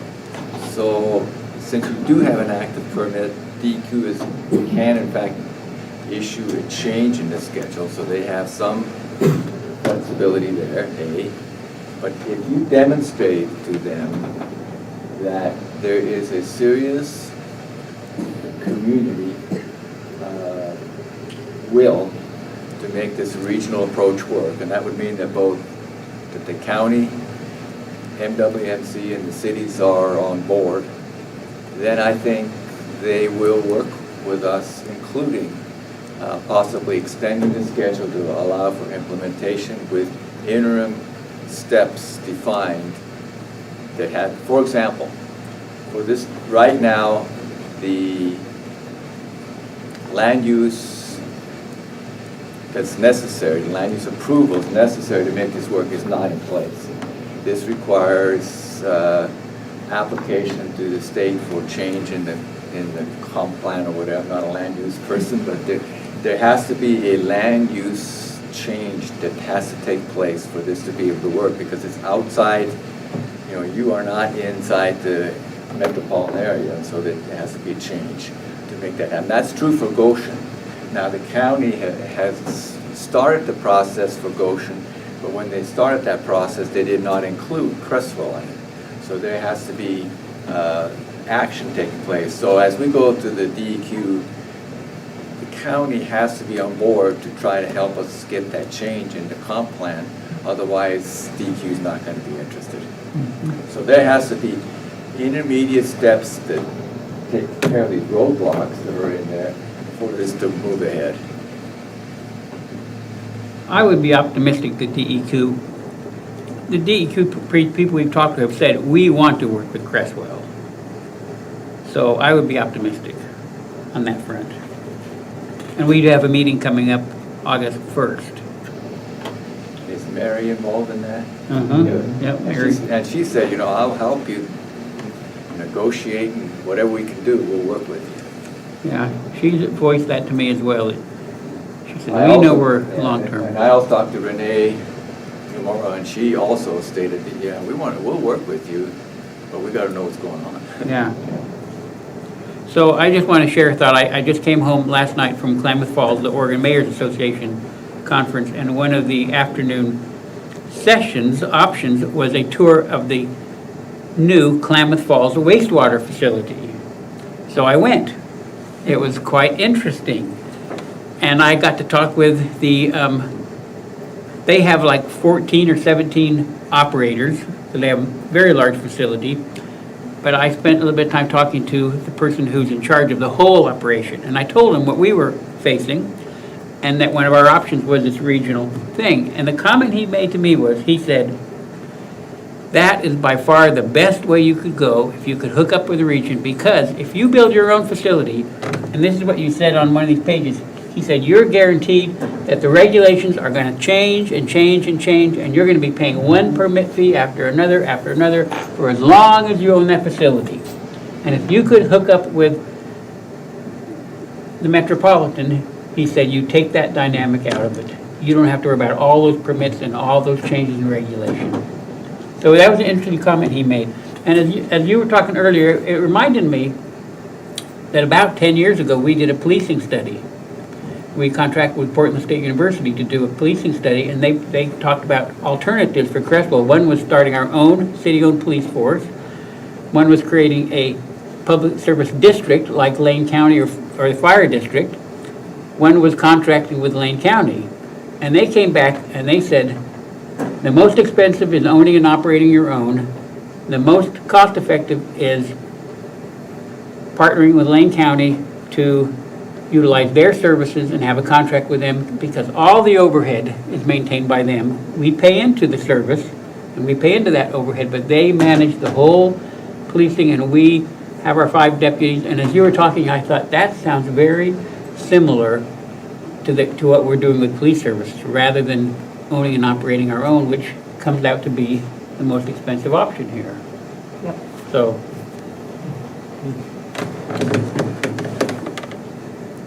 Other questions for our presenters or planning commission members? If you have questions, please. This impacts all of you as well, because you either live here or have businesses on the west side of town. So if you have questions or comments, we would value your input as citizens. And yeah, I don't really have any questions. As far as comments go, I mean, I like the way it was proposed as a regional alternative being option number one, but the unknowns are big. So, I mean, I would try to find out those answers but I mean, I think we already all knew that. I have one question. There used to be a aerobic digestion system. Cottage Grove had one, and it was a above ground. The fluid was sprayed over, essentially looked like a fence. They took that out, didn't work, didn't meet permit, and they took it out and they put in an activated sludge. They have a racetrack, and they do not have, well, actually they do. They have, and then they follow it by filtration with coagulation, and they produce Class A water, which means it's higher level of treatment, and they irrigate the city golf course with it. Now they've just added the interchange, and they're going to add Bohemia Park to it, and so they are limited in how many pounds of phosphorus that they can put into the river, and they also limited the number of kilocalories of temperature that they're allowed to discharge. And they were violating that until they expanded the reuse system, which they just finished about 2 years ago. And now they're irrigating the interchange, and they're going to add the park. And so they are able to meet the requirements. So they have a similar, you can't discharge at all to Camas Swale. They discharge to the Coast Fork, so they have a little bit more flexibility. But they also have a phosphorus limit. They don't have, I can't remember, I think they have an ammonia limit too, but they built a brand new activated slush system that treats the water, and then they added the filtration, and so but now they have some solids to deal with. But you said that system above ground? Yeah, they had it's like a trickling filter. What they were doing is they were spraying the water on top of I think it was a redwood slat. That's what it was. Media. Now there are other filters. City of Medford has one. Other communities have that are plastic that are more efficient. It does an excellent job of taking out soluble BOD, but it does not do a real good. It would not meet your requirements. Okay. Right. Unless it was a nitrifying filter at the end of the process, which is essentially what you're looking at. It is essentially what we're looking at. The difference is that the organisms that remove ammonia, they don't like cold temperatures. So when you spray the water in the air onto a media like that, it's not the best for that. So what we have are similar, but it's submerged in water to keep the temperature a little warmer. Because especially after a pond system, that is problematic. So folks that have these type of spray filter, trickling filter, we call them, after pond systems don't work very effectively when it gets cold. Yeah, the bacteria that convert the ammonia to nitrate are much more sensitive to temperature. In fact, a 10-degree change in temperature cuts in half the effectiveness of those bacteria. So they work right in the heat, but when it gets on the shoulder months, when it's colder, they can go south on you pretty fast. So this requirement to remove ammonia is the primary driver, and then your permit also requires that filtration step because of the loading limits for what we call BOD and TSS, total suspended solids. Yes. I was wondering, this might be a really tough question to answer, but I was wondering if you have any sort of timeline for each of the different options. I forget the compliance date. We have there is a timeline for all, it doesn't matter which alternative, it's the same timeline we have in the permit. Okay. And it's pretty aggressive. It's like 2 years after you submit this plan in December, you have to have a design. Right, and then another 2 years for construction. So it's a pretty aggressive timeline, and that's why if we go to the regional alternative, we may need a little bit more time. Yeah. Cliff? 2031 is the date on our compliance schedule that this has to be, whichever option we go with, has to be up and running and operational. And meeting permit. And meeting permit. Yeah. Yes, one question. What does the OPCC stand for? Of probable project costs. opinion of probable project cost. It's a fancy term for our cost estimate. Your best guess. Our best guess at what this is gonna cost you. And I guess I'll just share a few thoughts. I liked what you said about the, us getting out of the wastewater business. I really like the regional option. And there's probably, I think you mentioned a couple, there's pros that we probably don't even know about yet by getting out of this. And then I think whatever option we go with, we're going to be restructuring our rates regardless. And the regional sounds like it's going to have the less impact to our citizens.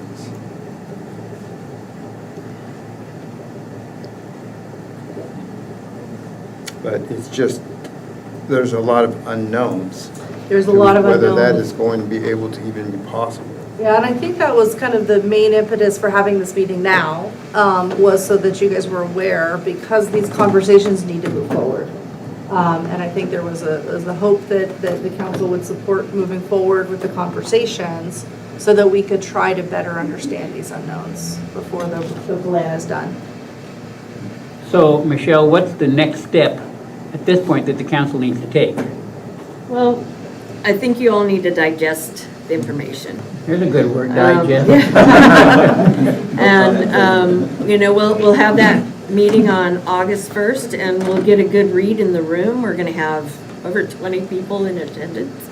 So, we'll be able to, see what Eugene thinks and what the county thinks and what Springfield thinks as well. So, and we'll also have Walt there, and we'll be there.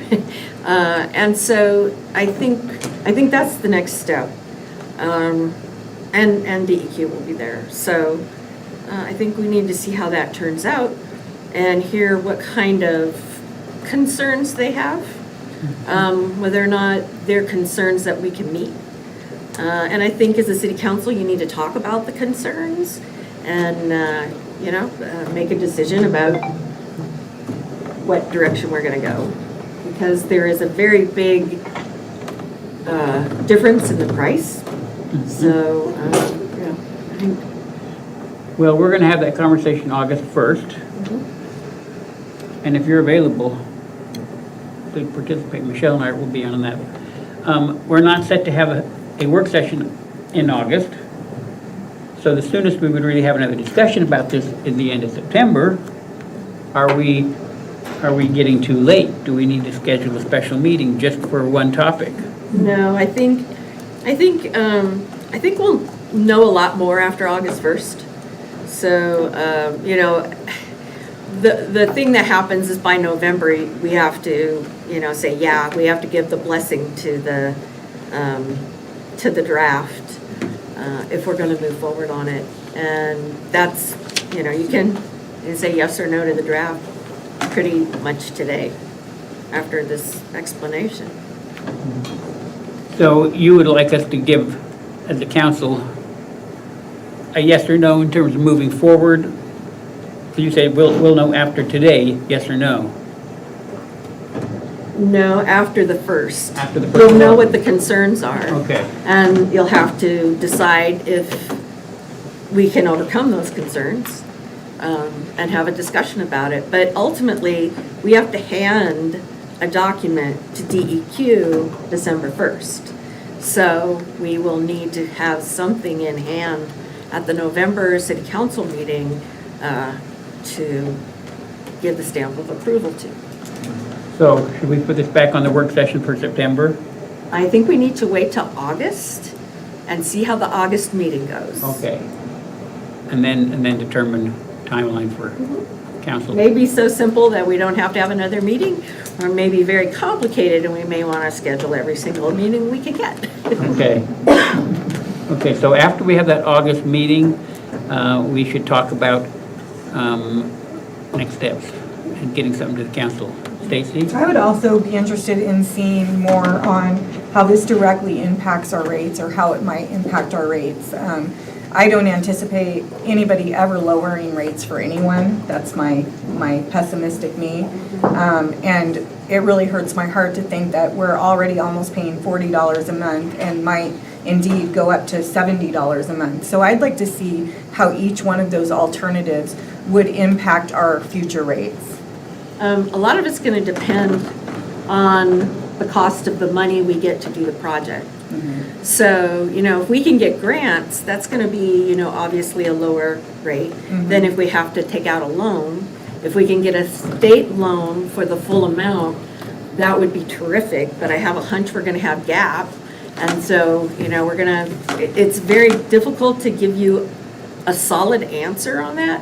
We can give you an approximation. I mean, I think even if we saw each level without any grants, we'd have an idea of how that trends. We'd have an idea of the differences that we might expect if we did get a grant. But we don't know if we're going to pay 1% or 12%. Right, I And understand. $60 million, 12% is a lot of money. Yeah, no, I understand. I would just something that to help see that, because I'm more concerned about the impact on our constituents than whether it's regional or local at this point.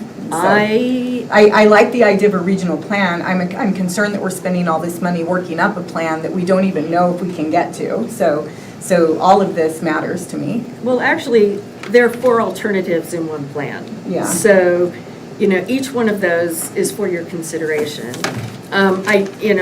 I would love to tell you we're going to go the regional one, but again, there's so much that we have to do. Yeah, I understand. I'm just hoping that when we get more information, if we might be able to get something in that regard as well. Maybe by the time we get to December, we'll have better idea of what it's going to cost. The facilities plan requires some estimation of the impact on rates. Now, it's not a rate study, that's different. It's not like this is your new rate, but it does require that it evaluate how that impacts like the individual rates. Typically though, that's only done on the selected alternative, but we could, it's a fairly cursory analysis, so we could do the same analysis on, the top 2 alternatives. So the pond treatment alternative B versus the regional, and frankly, I'm just thinking about this out loud. I mean, it's very well this facilities plan moves forward with this is preferred, this is secondary, and we present both as things that you're going to continue to work on, with the regional being the preferred, but having the backup there. And probably I'm just thinking, again, I probably need to discuss this with DEQ, but at a certain point, like if that first milestone can't be met, whatever that is, an MOU, an agreement, maybe that's the off-ramp, I don't know. But that's something we have to kind of work out and figure out what that looks like, because they're not going to let you just look at this forever and continue negotiation. Milestones will have to be met. And so at some point you might say, these milestones aren't being met, we got to pivot. But it's just notable that one has almost double the annual cost of the other. And that's where I get into thinking about the people that are paying for this, right? And so I feel like going into that Pond B option, while it's more expensive up front, that annual cost is half the cost of the regional. But keep in mind, the capital cost will be part of your rates, because you're taking a loan for that. Yes. So that's why I need to see some numbers. So that's why those life cycle costs are better to look at. You could just take a cursory number, say, take that life cycle cost, divide it by your number of ratepayers and the number of years. That's a cursory way to say what this alternative would cost in terms of rates, without considering inflation. Okay, I'll get that from you after. Yeah. We'll work. Yeah, we can work some numbers up for We'll you. work with some Yeah, numbers. they'll be cursory, but they'll give you a better sense of. They're actually going to be pretty reasonably accurate. I have a way of doing it. Walt knows how to do this. He's been doing this a long time. Cliff? Yeah. So another way to think about this is, we're going to be at this point in another 20 years or another 25 years, and we're going to have the same conversation if we have a plan. The EPA and DEQ do not stop bringing regulation down, and we'll be meeting more stringent regulation as the years go on. And so if you spend $62 million on a plant now, you're going to be spending $100 million on a plant in 20 or 25 years. If we go the regional way, there will be upgrades, there will be equipment replacement, but that replacement treatment plant won't be a part of that equation. for the future, that's a way to look at it. Yeah, I think that's like just say, like the pond-based system, even if we go with the pond treatment alternative, at some point, that pond alternative, that pond approach may not be enough. And you're gonna have to move towards activated sludge. Whereas MWMC is already an activated sludge. So if limits become more stringent there, it's kind of expanding on that base foundation. Where you guys, if we go with the pond alternative, it somewhat potentially kicks a can down the road a little bit to keep initial costs lower. So that's, I think what Cliff's point is trying to make is that this limits, say you get a nitrate limit down the road, say you get a phosphorus limit down the road, at some point ponds may not be a viable option anymore. Kelly? Yeah, I was just gonna say, it would be really helpful for me, just knowing the cycle of meetings and kind of our December 1st deadline is, since we're not meeting in August for a work session, is if we could get kind of a high level kind of overview of how the meeting goes on August 1st, just to also be able to kind of sit and just digest whether we feel like it's a possibility, or if it's gonna be like a, nope, this is not gonna be a possibility. And then what are some of those concerns that may be talked about, so that we can continue to just kind of marinate and digest and think about what our steps are and forward. Okay. Is that meeting August 1st a public meeting? Yes, absolutely. Okay. Where, will that be here? Well, we're talking about it. Oh, yeah. I had intended it to be in the community center. But now today, some people said, can we do it virtually? So I put it back out to the group. What do you want? You want a virtual one, or do you want an in-person one? And I'm getting pretty much, we don't care, whatever you say. So I'll have to work on that tomorrow. Yeah. I like in person, but I recognize we may have some people who are up in Salem who, Mary. Everybody, no, Mary's in Eugene. Oh. Yeah, I think everybody's pretty local. One more quick Yep. question. The regional option, if there's upgrades or repairs or whatever, are those costs spread out through a lot more users, correct? Not just here in That's town? right. Yeah, the region is really well organized and financed. For example, they have a $10 million equipment fund. So if a major piece of equipment goes out, it comes out of that fund. That equipment fund is funded each year, so it's not, so there's no big hits for a piece of equipment. They've done an excellent job of doing their financial planning to keep rates steady. They do increase the rates a bit every year, even because they don't want to go a 10% increase. They want to have an increase that's more consistent with the rate cost of living increases. So while their costs go up because they're paying more for employees and they're paying their first cars and all that jazz, they've done a really good job of kind of maintaining an even keel in terms of their rates. There is nothing on the horizon for them in the next 10 years that's going to be a draconian increase in their requirements. They've been planning for the temperature requirements for years now. There'll be some costs associated with that, but it's not going to be draconian. So I would say that the next big hit for them is going to be when DEQ does a TMDL for the Willamette River and they get an ammonia limit. But they have the capacity already to nitrify, so it wouldn't be a big hit for them. When I say nitrify, sorry, to change the ammonia to nitrate. They can already do that to a large degree. Okay, any other questions? Seth? Do any of these other parties involved with this regional option know that we're interested in going that route? Oh, yeah, they all know. Okay. Yeah, they've all been contacted. Okay. Everyone who's, That's coming to the fantastic. meeting knows. Cool.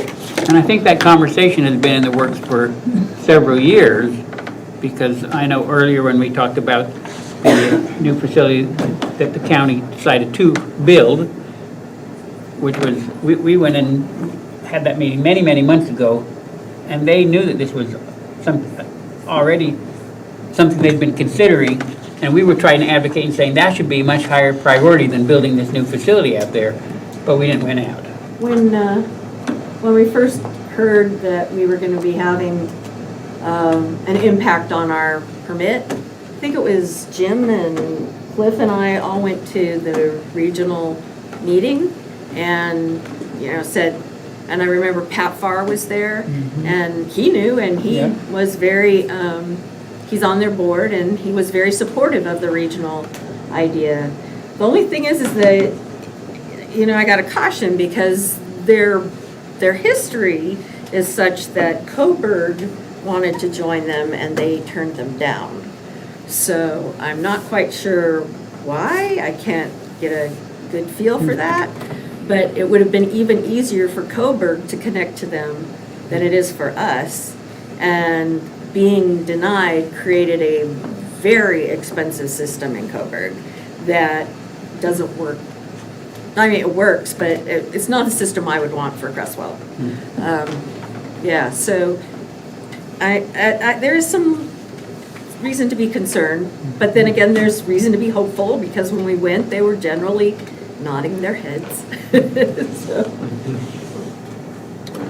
All right, so we'll have a meeting and then we'll put together a summary. We can get out to the councilors. Okay, thank you very, very much. You're welcome. Thank you. Thank you, guys. Have a good night. So next we have the Creswell Butte overlay.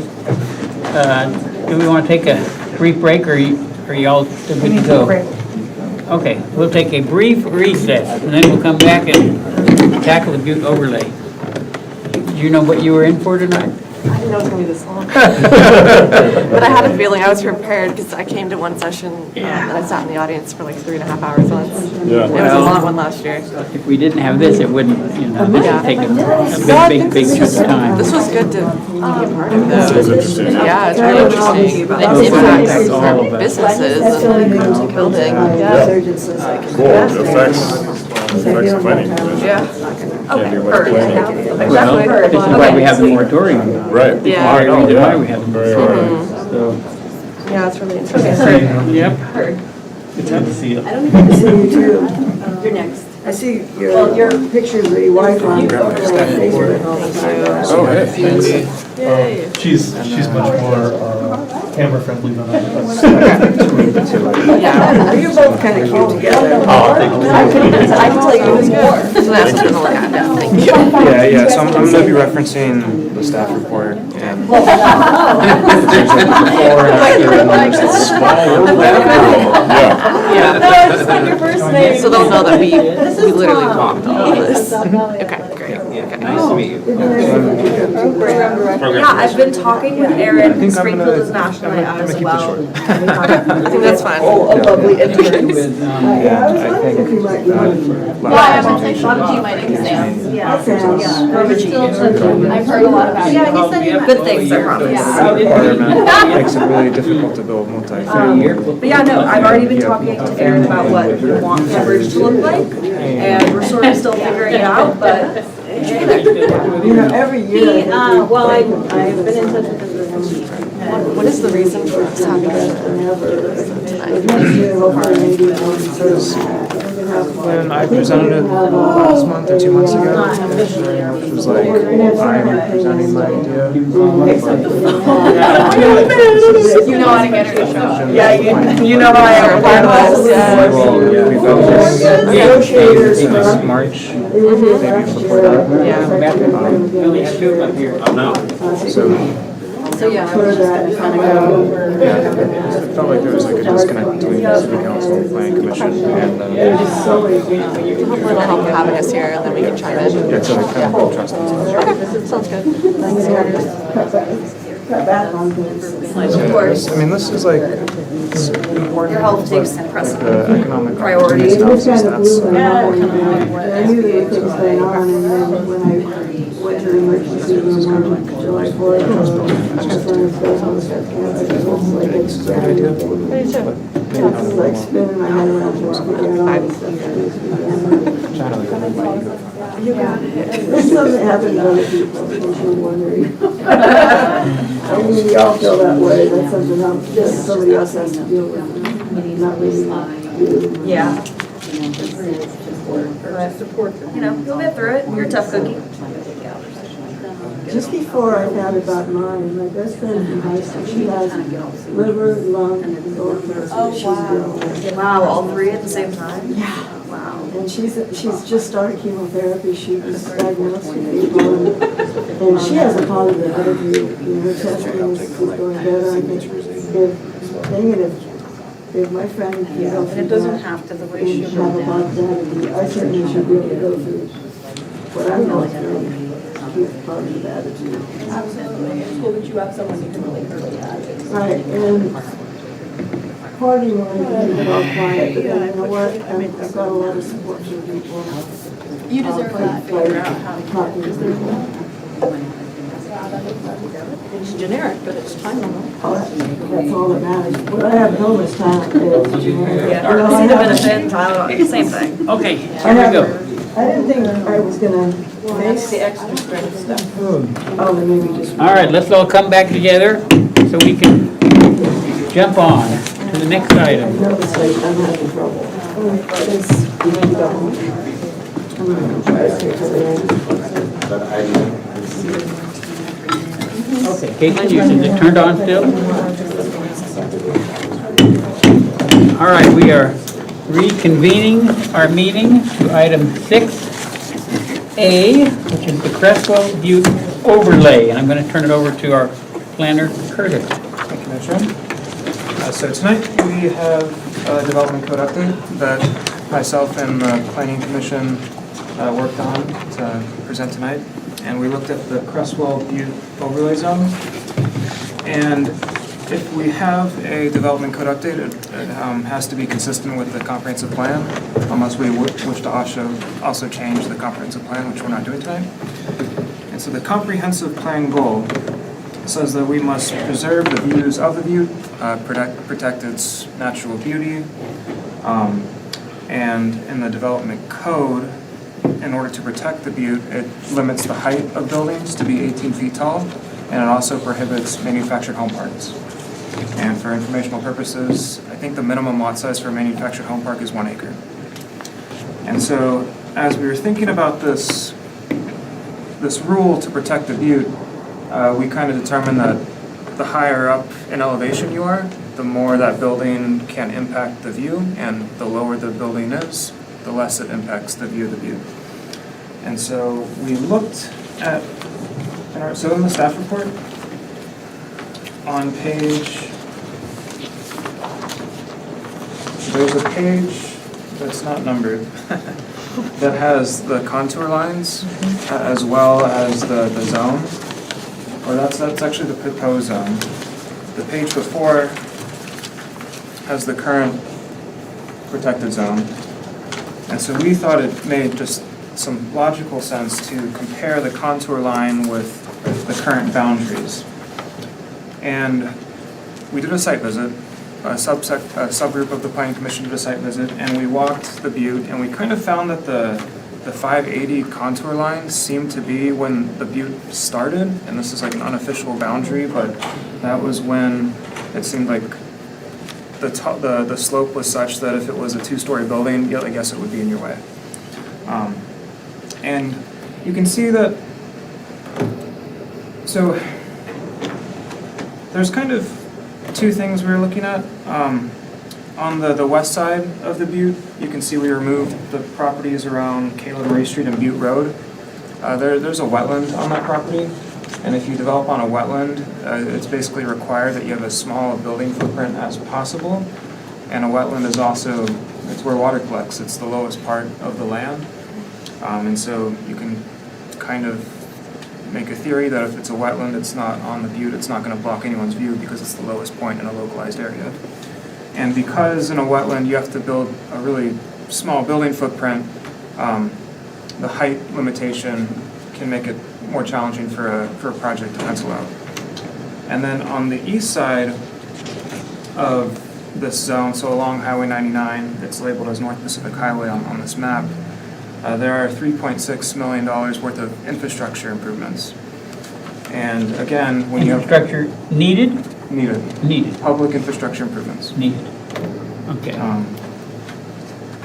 And having an 18-foot tall building maximum makes it difficult for private developers to use creativity to make projects pencil out. And so I was kind of looking at comparing some properties today. Typically, so if we have an 18-foot maximum, you can kind of expect single-family homes to be developed.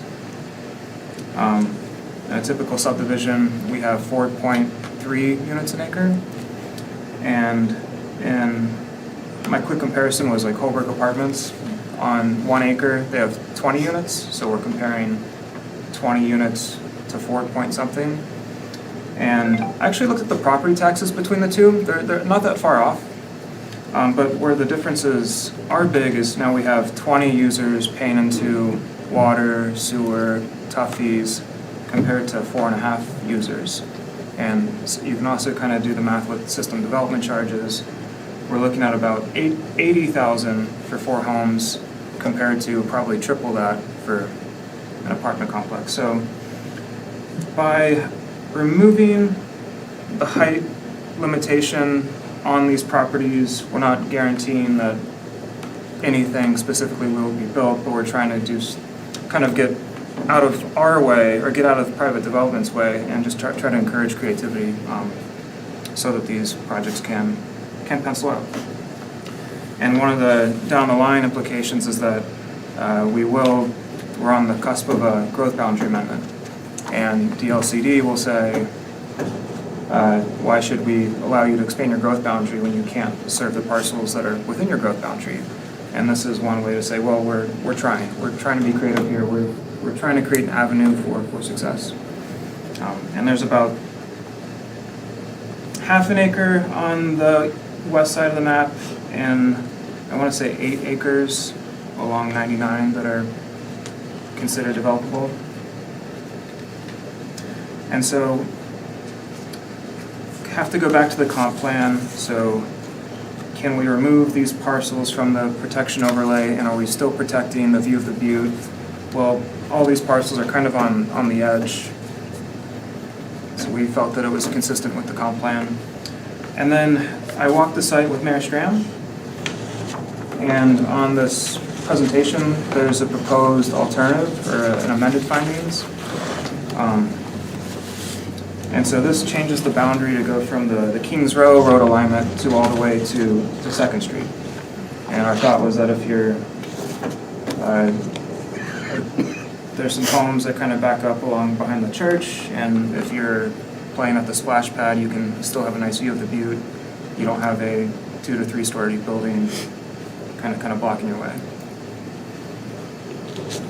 And you can also see that a green polygon is a wetland too, just showing that is kind of a localized low spot.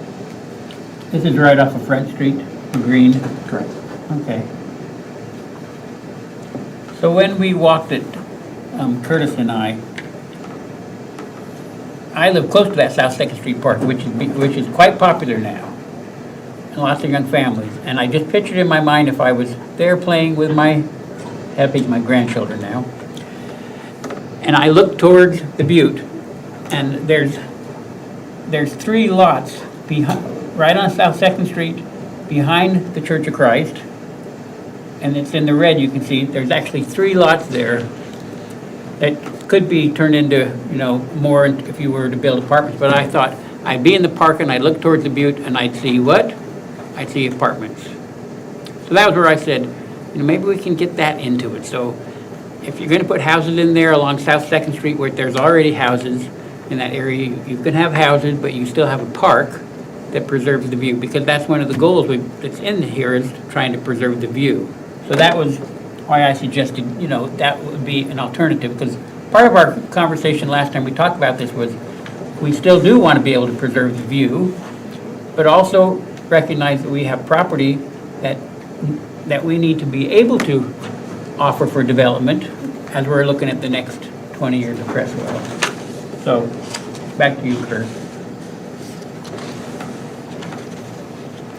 Yeah, that's kind of it. And so if we do decide to go with we have options to do nothing. That's always there. Option to go with Planning Commission's recommendation, which is outlined in the staff report. And then as city council, you have the full authority to amend the staff report with a different boundary, and it doesn't have to be this. I think there's a iterative process that has diminishing returns, so probably not worth our time to find, I don't know, there's options is what I'm trying to say. Stacy? I'm just focused on the height limit a little bit right now. I'm reading here the maximum height in low-density residential is 35 feet. So is that considered low-density residential, that area? And what is 35 feet? What does that mean? Is that like 3-story or? It is 3-story, okay. I'm sure you can look around the city and find out pretty quickly, typically developers don't build that high. Oh, yeah, just want to know all the moving parts. Yeah. So the floor is open. Planning commissioners or councilors, questions or comments, thoughts? I like this amended boundary. And one thing we tried to do was to have the boundary make more sense by following streets as much as possible, because before it bisected properties, and this does a better job than what we came up with as far as following the streets. It makes it clearer for everybody that's developing. It makes it much clearer. So I do like that. I also like that it extends. I think that's fine. I walked it with Curtis and the other members in that committee, and we were able to walk all of Kings Row and look at the properties down below, and we were really able to see that that was a sufficient boundary, or it really levels out down there. And we did talk to some citizens in Creswell. We talked to one citizen in Creswell who, she was a little higher up, and she did say, if someone built right in the property below me, it would block my view of the city, not necessarily the view up, but we were looking down as well. So that was really interesting, but I feel very strongly that the Kings Row boundary is sufficient, and it's something we should move forward with. Stacy? I do wonder if we should not just keep the height open-ended and define a height max. Like, I think it was mentioned in here somewhere, 24 feet was floated. Just because you just never know. I mean, if we leave it open-ended, my fear is somebody's going to come in and go, oh no, this is great, and so I'm concerned about open-ended, that's all. Not about the plan to increase it. That was my primary concern too when Yeah. we were going over this. I mean, I look out my front window at that butte every day. The last thing I want is what they have at Skinner's Butte. And, Exactly.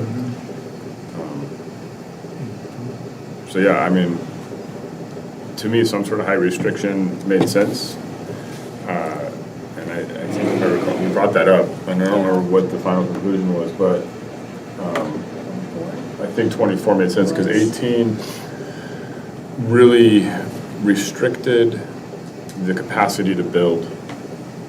But if you go a little bit higher, it could create opportunity for more creativity while not taking away the view. So it's finding that ground.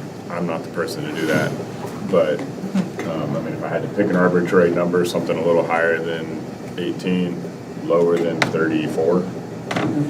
So maybe you're talking 2-story buildings. But the other question I had, I don't remember, I think you gave me this, Curtis, but I don't remember what it was. When they're measuring the height of a building on a slope, where are you measuring from? So it's the midpoint of the roof line, but you measure it at the top of the slope. Okay. So it's possible to have a daylight basement style house on the butte, and it's 1 story on the uphill side and 2 stories from the downhill side. And we have plenty of those.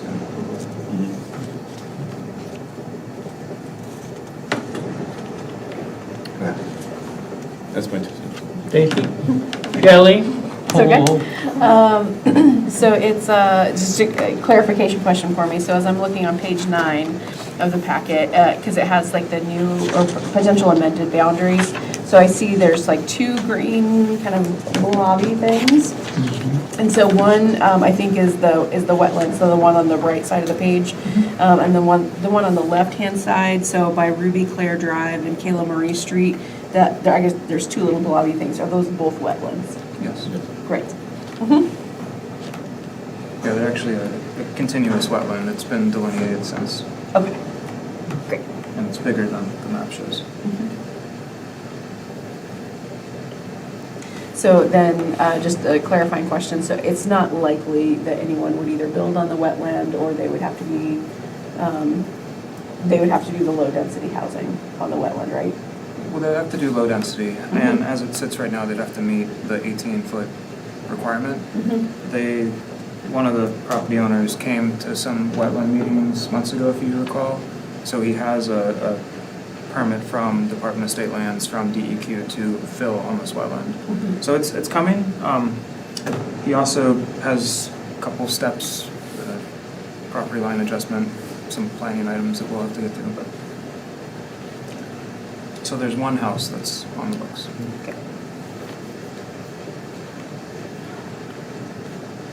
So one alternative pathway is to have like two layers of hillside zones. One of them, there's the 18-foot maximum, and then in the secondary hillside zone, it's 24 feet.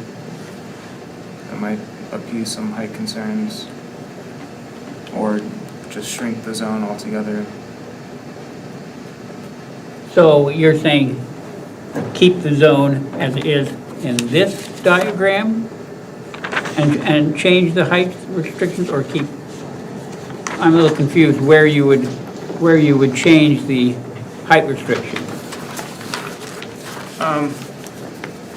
So here's the complete zone. So for this zone, if you're in here, your maximum height is 24 feet. And then if you're within the subsect of the zone, your max height is 18 feet. Does that make sense? Yeah. So I have one small concern. If, on this one here, it's an extension of Kings Row straight east, but it's an imaginary line, so to speak. Most of that is part of the Church of Christ property, which is all zone church. But there's this teeny little corner right up here that was zoned residential. You could then put your two-story building right there, which would effectively block a good part of your view.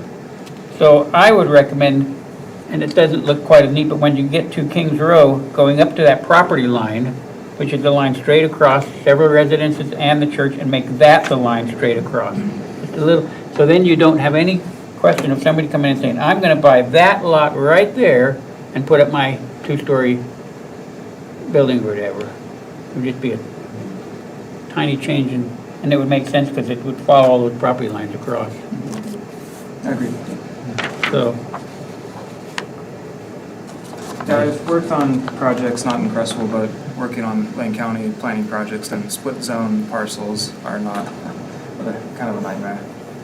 So I was looking at this and I was thinking to myself, one day there's going to be a planner who's looking at a split zone and they're going to look back at the minutes and point fingers at me. so are you looking at a recommendation from us as to how to amend this and bring it back for a council vote? Because the council has to make a vote on it, right? Okay. So one of your recommendations is that within this zone, it's 24 feet minus this zone, 18 feet? With the realign, and so it sounds like there's some general support, and so that would require that I amend all the documents, amend the ordinance, amend the action item, and so if we wanted to go forward, the next city council meeting would have a bunch of findings as amended by council documents. So those are the two that I heard in terms of, were there any other things that we're saying we'd like to consider amending or changing? Stacy? Just really quick, what is the downside of keeping it at 18? It makes it difficult for development projects to pencil out. It can make it difficult. And why? because the infrastructure costs are high, are 3.6 million to serve some of these parcels. And then the other one, yeah, the wetlands rules are also really challenging, and you just have to have a small building footprint. So you're saying they have to be smaller and taller? I'm curious why height plays into the ability to develop. Because development's tough, and it's getting more tough, and felt like a height restriction just limits some of the tools a developer could use. Go ahead. So like with two-story, you could make two houses that are two-story and have the footprint be the same as a 18 one-story house. And the developer makes more money off of Okay. it too. And a typical two-story home is 24, is that correct? So Okay, thank you. Lonzo? In the last, say, year or two, how many developers have come and said, oh, we're not going to do this, or faced this difficulty, and maybe they've just walked away and said, well, we can't do this here? in terms of how many developers have looked at these properties. Sure, yes, and have faced this difficulty that you're talking about. None. These properties aren't, actually, I've had some talks about,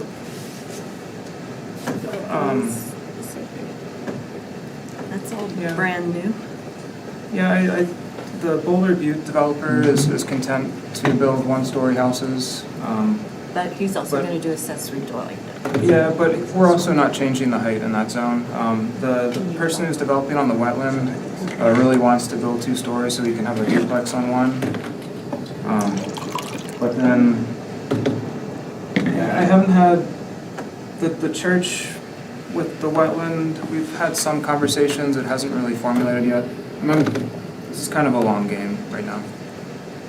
I wouldn't say that we have developer pressure for it right now. But isn't one of the reasons why, because we're lacking $3.5 million of infrastructure to develop all this land along Highway 99. So the infrastructure is not there. Developers will find that out very quickly. And it seems to me that one of the things you talked about earlier was there's 3 very large pieces of land on Highway 99 behind 2 churches and behind the Brock family. That's land that it could be major, probably the biggest pieces of land we have in all of Creswell, in terms of if we're hoping at some point over the next 20, 25 years that the town's going to grow and there's going to be housing there. And you said earlier somebody could come in like they did over the Holbrook Apartments and put in X number of units right there versus 4 houses. This is that land that, in my mind, I think of could develop into a whole bunch of residential, or it could develop into a mix of residential and apartment complexes, and the 24-foot or 18-foot height restriction would probably eliminate that from happening. This is all going to be just residential, this area here, versus the possibility of mixed-use development, some things like that. And this is that property that also, if you put it in here, what is east of that, Highway 99? Well, that's the county, and that's the mill area, and that's far enough away across the road to where even if they did build 2-story, you're far enough where you're going to see the butte from there. So that was one reason I thought this is, in my mind, this is the land we're talking about. Yeah, freeing that up. And having the ability to go higher makes sense Yes. for me. To where I kind of like your proposal that, this would be one height and this would be a different. Because we're talking about 2 different pieces of land, and that Highway 99, what's on the other side in terms of seeing the butte, huge difference. Let's keep in mind that there's a deficit of buildable land. Yes. So, I mean, if you're looking at our projected growth rate, we need to kind of create opportunities where people can build like what they did on Holbrook. I mean, we rezoned that, allow them to build those townhouses, and you get more people in this community. So, yeah, I mean, what you're saying all those parcels on up against Highway 99 are ripe for apartment complexes, condos. And, yeah, if we adjusted the zone, or the height restriction, that'd definitely free that up, I feel like. But make it more palatable. I would love to see at some point some senior adult living places come into Creswell. And they have those in Eugene, and they're oftentimes much more than 2 stories. The assisted living and that we're building is 34 feet. Okay. So they're keeping the height at 24 feet does eliminate some things that have been identified as positive for the community. So. Yeah. Well, I think that if we want to encourage development, and I think sounds like a great idea with your split height. Okay. So would you recommend going to 34 feet in this area or 24? Because if the development over here is 34 feet, now I have a visual of what 34 feet looks like. And if we're thinking that we could have assisted living over there or a medical clinic of some sort in the future, which could make sense right on 99. I want to hear from some of our folks who haven't said anything. So we're looking over here, and Ed, Norma, tell us your thoughts. I really like the idea of 24 feet. I'm not sure about 34 feet yet, but I'm sold on having the 18 foot in that, area, and then the 24 in the other area. So that sounds like a really good, really opens it more to the potential of development right there off of 99. So. Shelley? I feel similarly. I mean, I'm open. I don't know that I'm to 34 feet yet, because that's pretty tall. But I also don't know that I'm locked in at 18, so I feel like 24 feels like a very good compromise. I think that it opens up new possibilities. So I feel very similarly. Norma Jean? I can't really talk right now. Okay. Ed?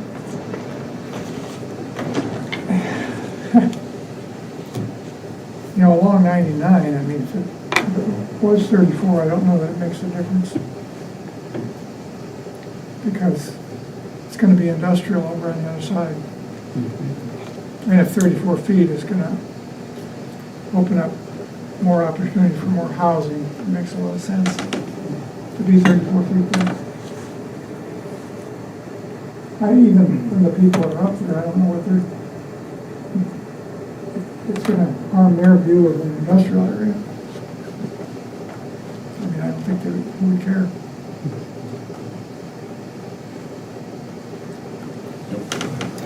Ellen? I think it would be okay if we did split the height difference, but I would be open to going up on the 24 on the Highway 99. It is pretty flat there. I don't know how 34 will look, but maybe there's somewhere in between 24 and 34 we can move to. Okay. I was just looking at this contour map on the next page there. And if you look at that lined up with the lot map, you weren't really getting to that real steep grade until the back side of those lots.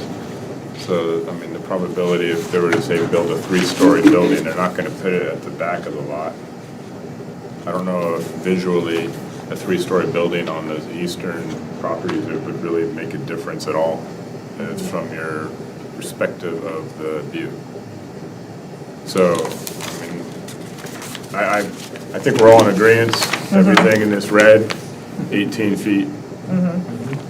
If we're talking about this section of blue over here, I mean, I don't really necessarily see any height restriction other than what the traditional low-density housing restriction is, which is 35 feet.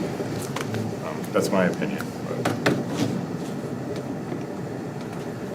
Clark? I just want to say, I'm like flighty or whatever, darting from thought to thought, but Ed, you really convinced me there. I would go for 34. Thank you for sharing that. And the property on the west side with the wetland, keep that at 24? It's a little corner right out here. Yeah. Yeah, that's a tough call. Yeah, I mean, I unfortunately didn't get to walk that property with you guys. I've been over on Caleb Murray a few times. I think what's already built is suitable for the area, so for in that range, I don't see objections to building out that wetland area to the same height. But I don't know what that means on paper, it's just observationally. When we walked through there, 24-foot made a lot of sense over there.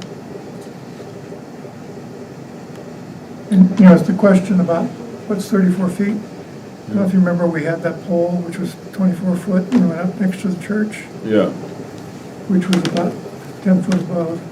That was 34 foot, or 35 or something. I mean, it was about 10 foot higher than that pole. If you remember. Seth wasn't there. I wasn't there. But it was, I think, is it this building? Is it this one? Yeah, that one. We had a pole with a flag on it that we were using to measure this to see. Oh, okay, Yeah. So you could walk by and look at that. all right. If you wanted, yeah. So does that give you some direction?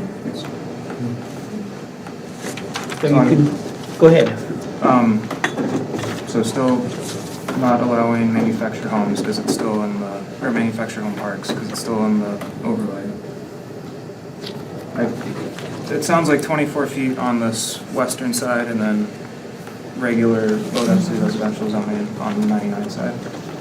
And so we'll kind of have 3 layers of the view protection. So it makes it a little complicated, but I think the outcome of it makes a lot of sense and it's worth a little rewording. It's not complicated if it follows the property line in the streets. I drew a picture for you. And then redrawing that one line, Yeah, I agree with that. okay? Yes, totally. Yeah. I think you got us all going in a good direction here. So you'll prepare that and bring that back to City Council for, do we need to have another joint meeting, or at this point, are we ready to bring that forward to the City Council for action? It sounds like we're ready. So Yeah. if there's room, August 12th, if there's no room, September is fine. Is there a city council meeting in August? Yes. Okay, just no work session. No work session as well, That's in 2 weeks. Okay, sounds good. Well, we've covered that item, so planning commissioners, you are welcome to stay if you'd like to for the duration of the meeting, or you're welcome to head on out. Okay. Thank you very much for being here. I want to say to the planning commission members how much I appreciate all of you, because I know you put a lot of hard work into all the different projects that come your way. So thank you. And I will share that Susan and Bill, they had other engagements that they had to attend to, and Jessica had a family emergency that she had to attend to as well. And I think Lisa also already had plans, but yeah. So I'm happy that we were able to kind of make it on semi-last minute notice. Sure. Thank you all very, very much. Thanks, Ed, for coming too. very much. Ellen. This your pen? No, this is Michelle's pen. Okay, all right. So we're going to go to South Lane Recreation presentation. I'm going to let Michelle, you introduce this? Yeah, sure. We have Samantha Duncan here, and she's prepared information on the district to share with you tonight so that you get some questions answered if you have any. Okay, did they get the proposal? Samantha, introduce who You you got brought the with you. proposal and I've got both. My name is Samantha Duncan, and I am the coordinator for Be Your Best, which is a South Lane sort of collective impact organization. And I also operate the Health Hub in Cottage Grove, and I'm on the board of South Valley Athletics and Friends of the Library, among other boards. This is Tom Perkins, who is the South Valley Athletics Program Director. He is in his second year of a grant-funded position, which was sorely needed because South Valley Athletics has been growing immensely, especially since the pandemic, and just kind of more and more people coming in with needs for activities for youth. So I think that some of you have heard quite a bit about this proposal. It started, actually this conversation in my world started about 2018, actually, and I started the Health Hub in 2017. I was working at a gym and kind of understood that there's a need in South Lane specifically for community recreation that is not just gym-based and is accessible and affordable, and sort of programmed education around fitness and wellness and nutrition, and then also just sort of the activities associated with Park and Rec. So I opened the Health Hub just to kind of see what it might look like in terms of support for community fitness. I tried to keep the costs as low as I could and made it more sort of a family environment. So I have kids classes, adult classes, senior classes, and I experimented with various different like intergenerational classes. It's a little tricky trying to operate a for-profit business on that model. Well, tricky. It's not affordable to operate a for-profit model on those guidelines, but I've been able to talk to a lot of people to kind of get the sense of what the support might be for a taxpayer-funded base of support for community recreation. At the same time, I got on the board of South Valley Athletics just to kind of continue building that network, and Tom was on the board when I joined, and since I've been there, we've written several grants, including the one that we got for Tom's position, which I heard he took a pay cut for, actually. So, this is something that has meant so much for both of us to provide these resources for youth and expanding into kind of adult and senior recreation in the community. So on those lines, some of the challenges that we've faced and the community has faced, and this is just speaking from the Cottage Grove perspective, is facility space, field space. The school district has been very generous in sharing their space with us, and appreciates sort of our willingness to kind of take on the sort of K-5 athletics for kids so that they can get ready to move into high school and middle school sports.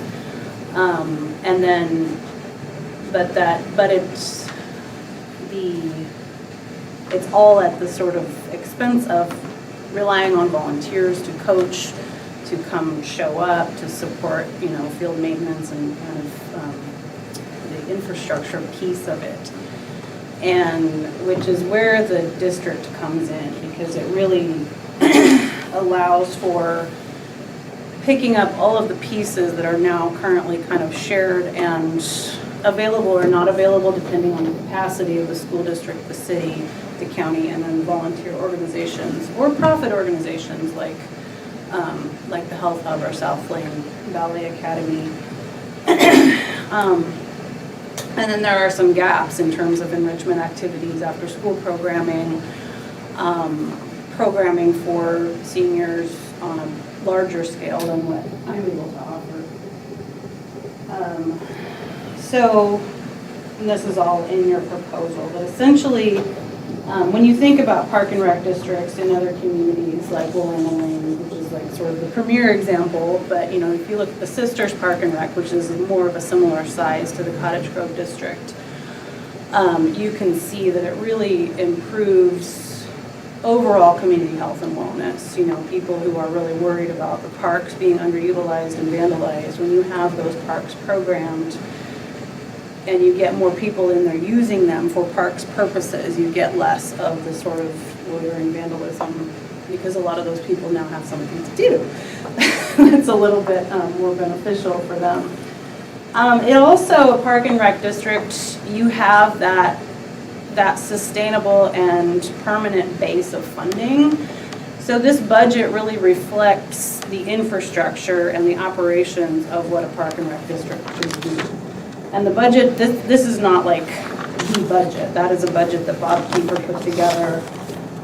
And when you're going out for something like this, you really want to make sure that you're not lowballing yourself in terms of that tax rate. So if you say, okay, we're going to have this park and rec district and we're going to build a pool and we're going to build a facility and we're going to do all these things, and you only ask for 35 cents per 1,000, you can do some of that, but then you have to keep in mind that you have to also maintain those facilities and operate those facilities and keep your staff employed. And so and this is permanent, this is a permanent rate. So once you make that rate, you're not going to be able to increase it without dissolving your district and then reforming it. I'm talking really fast. So essentially, the backstory is I had a conversation with a group of people, including Travel Lane County and Bob Kiefer and several people in the South Lane community, to talk about an idea that the athletic director in Cottage Grove High School had, which was a field complex. So this was actually just a facility. And he wanted to bring in, kind of develop a complex, kind of like the one down in Medford. They have a huge field complex. It draws a lot of tourism because they have regional tournaments there. And so it's a really solid revenue source for their city because the hotel tax and all the things go into that. So they get a pretty good return on that investment. So that was kind of what they were looking at with that group of people. But at the same time, I was talking to Bob and I said, well, what about the Park and Rec District? And he seemed to think that it was something feasible for South Lane at that time. And then that was 2018. So we had the conversation. The pandemic came along and everything kind of turned upside down for a while. In the meantime, I was kind of keeping that seed going. And then a year ago, in about April, I think, we reformed a steering committee in South Lane, in Cottage Grove, and started the conversation up again. And we were able to get some funding to invite Bob to facilitate our group. And so he works with the Special Districts Association of Oregon and kind of guided us through the process of what it would look like to get something like this on the ballot. And at the time, we were looking at November of this year, which was a really kind of a short timeline. And we talked about, okay, do you think Creswell wants to be part of this or not? And we just, at the time, thought it might be just too short of a timeline to get that kind of conversation going. So apologies to all of you. But we were just like, okay, let's just start small and then see what happens. We could annex in or whatever. But then when the ice storm hit, and in the meantime, we did get City Council of Cottage Grove's approval to move forward with this, and also some funding allocated for legal resources, because you really need to kind of make sure that you've got everything in place before you get it on the ballot, so that someone doesn't come back and say, oh, this is not right. So we were moving forward. We had 2 surveys done of our community to see what the interest was and the sort of appetite for a voter-based park and rec district. And then the ice storm hit. And half of our board was either school district or city or county employees. So we really kind of lost a lot of momentum there and decided to push our deadline back to the May ballot. And in the meantime, I heard that Creswell was interested. So thank you, Michelle, for talking with Jim Gilroy and being part of this conversation. So I've had at least one meeting with, well, I've had a lot of meetings with Michelle, but then one more meeting in this room where we brought in a few more people from South Lane who are excited about this process and kind of pitched it.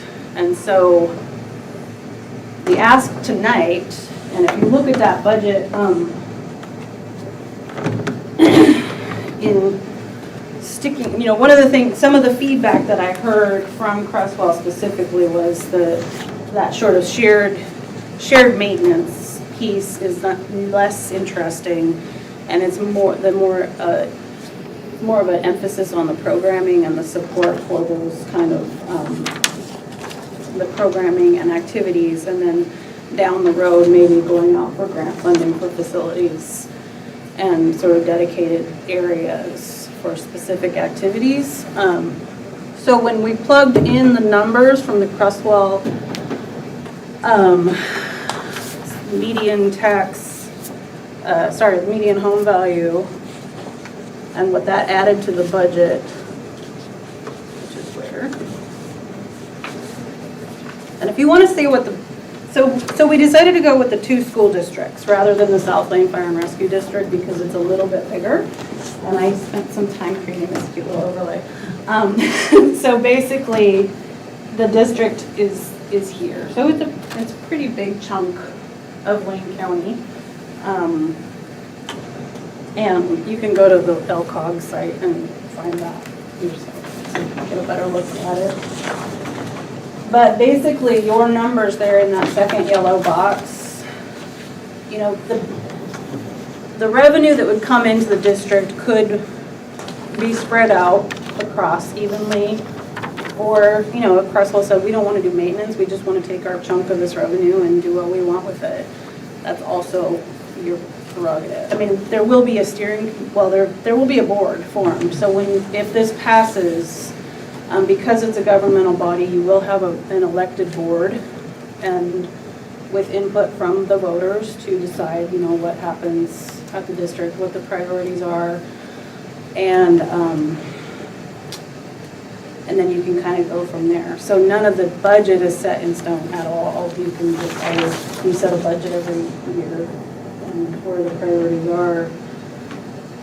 And the first year, you know, you won't be able to fill all of those positions anyway. So the first few years, you can kind of have your little reserves to get started getting set up, and then, you know, moving forward, just kind of develop whatever programs or foundation for any facilities that you would like to do.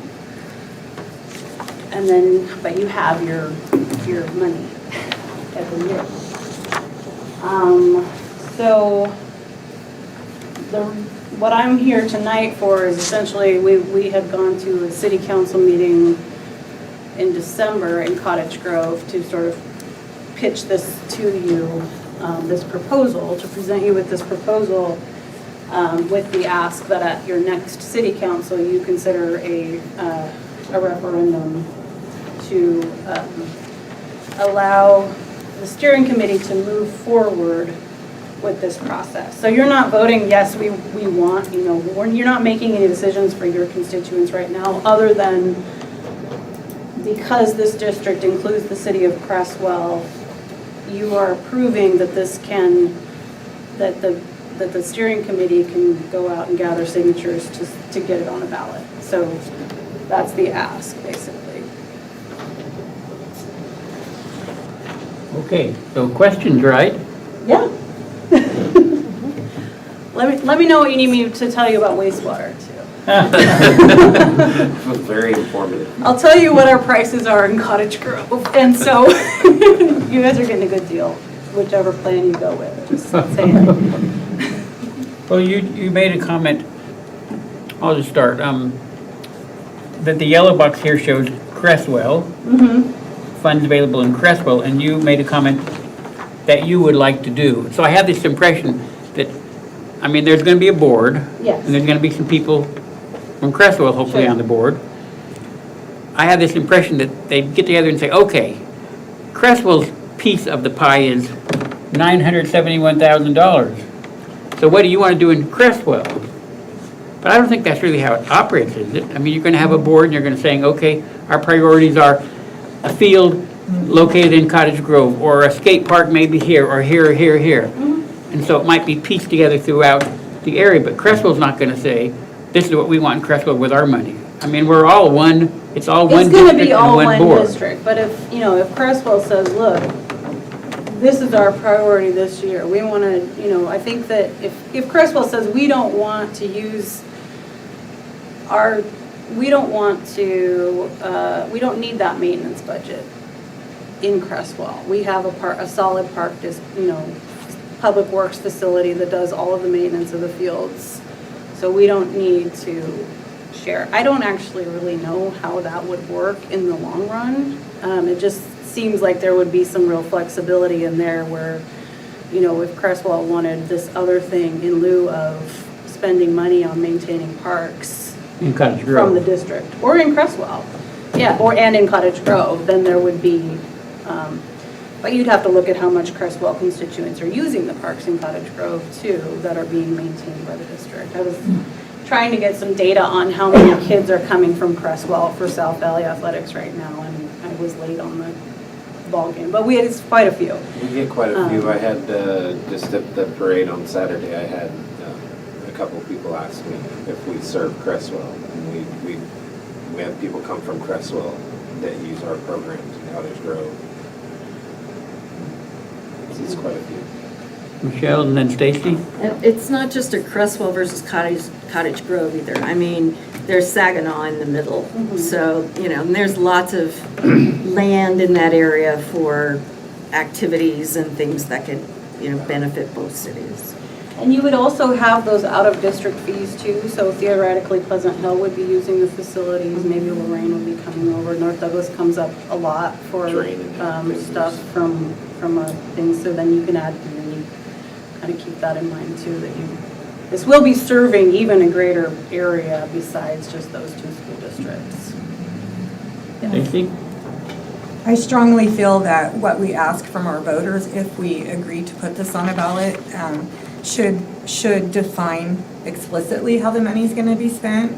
I don't think that something like, well, if Creswell decides that they don't want to be part of the maintenance, I don't think that works out when you're doing something like this. I could be wrong, but that doesn't seem right to me.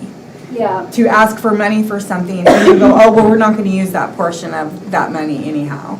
Like that just seems wrong. I feel like this needs to be more well-defined. Which, the proposal itself? The whole thing seems strange to me. I'd like to know how it benefits Creswell at all. I see a lot of Cottage Grove benefit, but I don't see Creswell benefit. Just ideas on how that might look would be even, yes. We have absolutely no recreational program in Creswell, none. So, this would be a start in that direction. It would be providing, and my vision would be that they would provide classes at the parks, and that there would be additional activities, senior activities, kid activities, because we don't have anybody to do that at all. I mean, if you want to take a Tai Chi class in Creswell, you can't do it because there's nobody doing any recreation. So there's a little bit, but yes, there's yoga, there's but those are the classes. Yeah, but they're not Creswell. They're not City of Creswell type of activities where, if you have enough money, you can go. But if you're in Creswell and the city offers things, they would be more affordable. They would be more variety. They wouldn't be individual business people doing it. It would be a program. So, I just think that, Willamette Lane is an amazing benefit to Springfield. And I know that there are people here who go to Willamette Lane, to the parks, they go to the pool, they do all kinds of things. And I just see the potential for that in this proposal. Now, the details, I'm going to agree with you, the details have not been ironed out. And, for some people to go down this road, there does need to be more information. But basically what you're going to do is you're going to put before the voters the ability to vote on this. Right now, if you want to take a class in Creswell, you don't have the ability there. You don't get to vote. You don't get to do anything.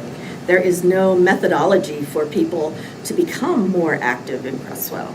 And this would provide an end road. Now, as a city councilor, I mean, it is your decision as to whether or not this is the right one. But yeah, I think we need to start having this conversation in Creswell, whether it's, maybe a recreation district or something else. But right now, it's hard to find a activity to do in Creswell that's not a individual business person running the activity. Sure, but we're also a quarter the size of Cottage Grove, and the need is not as heavy. Right, it's also really important to keep in mind when you're putting the proposal out there that this will be a taxpayer-funded organizational body with different people elected, and the priorities are going to shift. So you don't want to make promises in your proposal that you either won't be able to deliver or that people don't end up wanting. That's why it's a little bit vague and a little bit flexible, because it's like, you know, and you can point to examples like different, I mean, if you look at all of the park and rec districts throughout the state, they offer completely different things. And it really just depends on what voters, if they decide that, yes, we want this, because it's going to provide this sustainable funding that will benefit all of us. But we have some control over what that looks like. And so you're not saying, okay, well, we're going to build a pool in Creswell without putting enough money in the operating budget to maintain that pool. You know, if that's what Creswell is like, we want a pool, you're going to want to up that rate, actually, because it's really expensive. But if you know, and then those will be shared throughout the districts, and again, throughout external boundaries. Another thing that you could say, you know, and that really will come when you're going out to get the petition signed by people. It's like being able to provide more information about what a park and rec district traditionally provides, you know, what it could look like for Creswell, what would Creswell like it to look like? You know, if you're talking to a voter and saying, you know, what is it that you would like to see more of in Creswell? You know, in Cottage Grove, our survey results were that people were all in favor of it, mostly people with children and seniors. The people who were kind of in that kind of 35-ish area without kids were like, what's in it for me? And so then you have to say, well, what would you like? And that can be part of the conversation too. Willamette Lane's a great example in terms of that back and forth between here and Willamette Lane, you know, building in infrastructure for some kind of transportation model to get people to Willamette Lane or contract with Willamette Lane to come down and provide programming that kids don't have to pay as much for as they might if they're out of district. So there's like that kind of payoff too. So it's the vagueness that I don't like. I don't think anything that goes on the ballot should be vague. Well, it would be more, like I said, more fleshed out and really having more conversations with people before we even ask them to sign the petition. Yes. Michelle? I just want to add that we did kind of try to do some recreational things up at the Cobalt Building. And we had a fellow who we paid $1,000 a month. He was willing to work for $1,000 a month to run programs 8 hours a day. Those programs were full. They had lots of kids, and even more, they had lots of adults, senior adults. He had a movement class that was supposed to aid seniors, you know. And as you get older, I'm finding, falling down is a real concern. And so there was a real desire for that class. We don't have it anymore because he moved to Hawaii. But I still, you know, people still talk to me about that class. And they're like, when are we going to get something to replace it? So, you know, we do our recreational things in Creswell. We have the golf course, you know, we have some courts. But I just know that when we offered a little bit more, they got full. Well, I have people coming from Creswell for my senior and adult classes too. So. I'll add to that, like, since I started just adding me on, we've been able to add so much more as far as like youth stuff. And every time we add something on, it fills up so fast. And having me has allowed South Valley to grow as a recreation into adult programs. And I was able to help. We had one paid employee that was facilitating this with volunteers, and then adding me, we were able to grow. And we've already, with what we've done, we've grown to the point where like we're taxed now the two of us. So every time we add something, it just grows. And people are interested in recreation. People who are adults with children, even the adult, like young adults, college-age adults are looking for stuff to do. Everybody is looking for outlets to do these recreation activities. And the more we can add, the more it's going to grow. And like South Valley, we're at capacity. Like we can't add. We want to add. People want more. People are asking for more. But Samantha and I are both. Samantha Brunel, the other Samantha. We have two Samanthas. The both of us were, working sometimes 6-7 days a week, just adding these programs. So a Parks and Recs district, it could just to be vague. It's hard not to be vague because we don't know exactly what it could be, but I see the potential for growth in this area exponential. And we're serving Yoncalla and Drain are coming up and using our programs. We have people from Creswell. Yeah. Can you give some examples of the programs? We've added summer programs. We're doing, we've added camps. We've added a pickleball camp, a golf camp. We added, this year we added adult basketball for the first time. It's back in Cottage Grove. We added adult soccer. We're doing adult soccer on Friday nights. We have even not just athletic programs, we have a chess club now in Cottage Grove that's hugely popular. We were taking kids bowling to the bowling alley on Wednesdays during the summertime. Like, people are crying out for stuff for kids to do in the summer. So we were taking kids to the bowling alley, and one of the people that is at the bowling alley donated $1,000. So now we're able to take 25 kids a week to go bowling for free. We're doing a improv theater class that it's not grown really big yet, but with the kids that do it, they love it. It's really popular with those kids. We did some stuff with South Lane Ballet Academy that they did some dance classes for kids. So, I mean, it just all kinds of stuff. We took on T-ball this year. We never did T-ball before. Our cheer program has grown. Well, we had 52 kids come and cheer this year. Like 150. 152. Seemed like 152. So, I mean, that's just some of them. Before it was just like soccer, basketball, and volleyball, and cheer.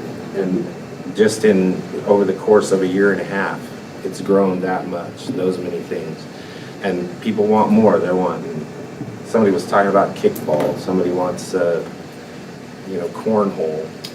Well, and it's really a really important for the social and mental well-being of the community as well. I mean, the senior classes that I teach are my own. I haven't really incorporated them yet because I haven't figured out how to in South Valley. I would love to. But, I take all the Silver Sneakers insurances, and then I charge a little bit more when I'm over at the community center because they charge rent. But the amount of benefit that comes from people just coming to those classes and being able to be out in the community and meeting each other and getting out of their homes and being active, aside from fall prevention, they spend 10 minutes before class just talking to each other and making connections, and then they go for coffee afterwards. So it's the same with the adults and the kids. You're getting these families out into the community, meeting each other. The kids set up play dates. My cheerleading groups, every week they'll go home and have a play date with somebody new from the class, from the camp or whatever. And it's just really an enhancement. It checks all those, physical well-being, social emotional learning, the coaches that come in learn how to interact with kids in a positive way. The parents that get that kind of feedback about this is fun. We're teaching kids to love sports and love activities. And again, it's not just the sports. We're doing the enrichment activities as well, which we could expand. But yeah, that kind of the true benefit of the Park and Rec district is that you're providing that sustainable funding base to offer all of these things to your community, and it is for the community because it's the community's money, and so then you also are able to, you know, get that feedback and the input. Something else I was going to say in there.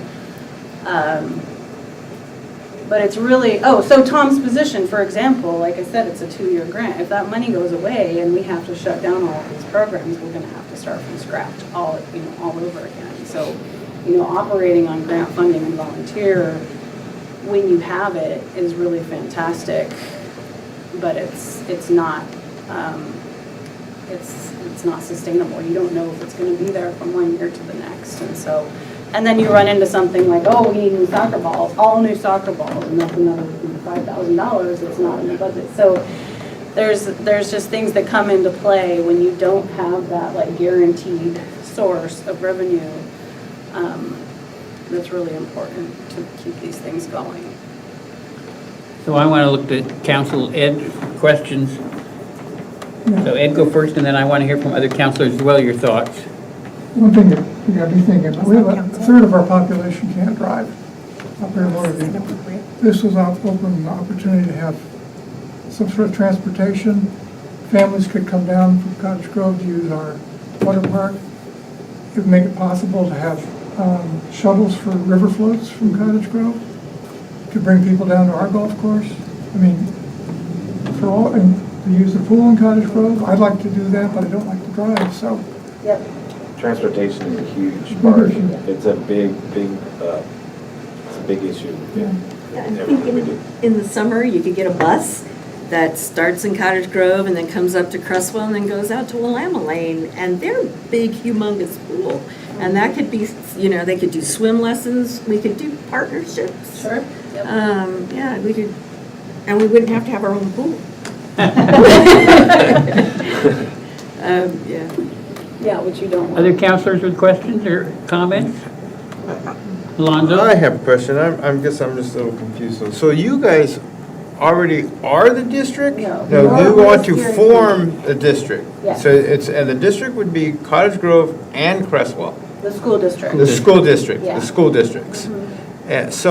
And so if this goes to the voters and Creswell says no and Cottage Grove says yes, then you just go on? No, because the boundary would incorporate both districts. So Okay. it would be everybody in that boundary, the majority of the voters within that boundary, which is formed around the two boundaries, it would pass. Okay, Big district. okay. Everybody votes, the Our district votes votes. could Yes? our votes or could no? easily be outweighed in Creswell by Cottage Grove votes. So it just all depends on how the outcome of the vote Yes. of both combined school districts? Okay.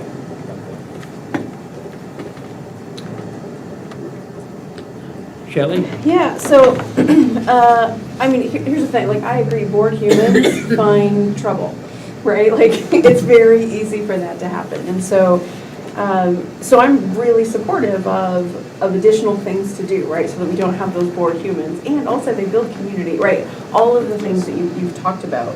I think kind of what I'm hearing around the table, and what I think that I hear often, right, is as we think about kind of where do pots of money go to, right? And they usually go to our larger metropolitan areas, right? And so I think the concern is, and I think if I'm hearing you right, is we don't want Creswell to be forgotten, right? Or we don't want Creswell to be overshadowed.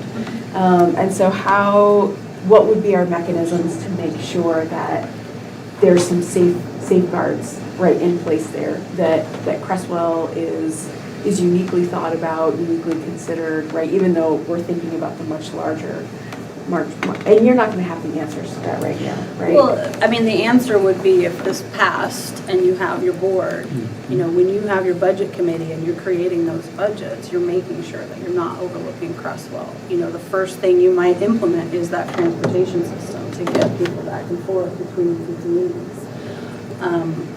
Or some kind of, you know, this is down the road again because you're not going to build a large facility with this budget. You would have to go out for bonds and things like that. But if you put a giant rec facility in Saginaw or like the North Regional Park or somewhere in the middle that's accessible equally to both communities, which then leaves out like Diston and London and, you know, the sort of like outlying areas of Cottage Grove, but. So I'm going to jump in here a minute because I think we already have an example of this. Some of you remember years ago when Creswell had a rural fire department, and then we decided to merge with Cottage Grove and create South Lane Fire District.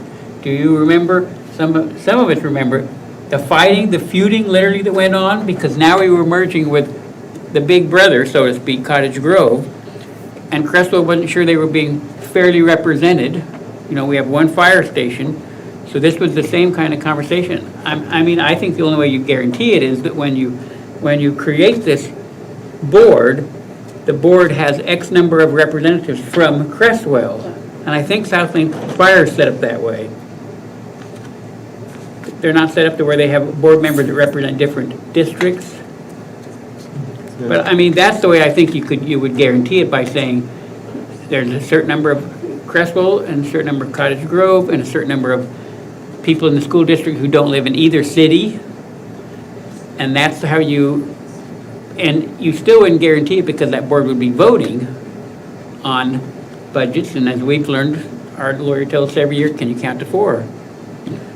So, you know, but Southland County Fire District is, to me, a very close analogy of what we're talking about. It's a district that I think encompasses much of the same district you're talking about. Yes, that's close. And in the end, I think it's worked out pretty well, but there was several years of, I would say feuding is the right word, about how this is going to work out. Ed remembers very well. Yes, and that was a clarifying question, because you said when you set up your board, so we're talking our board, or is there one board?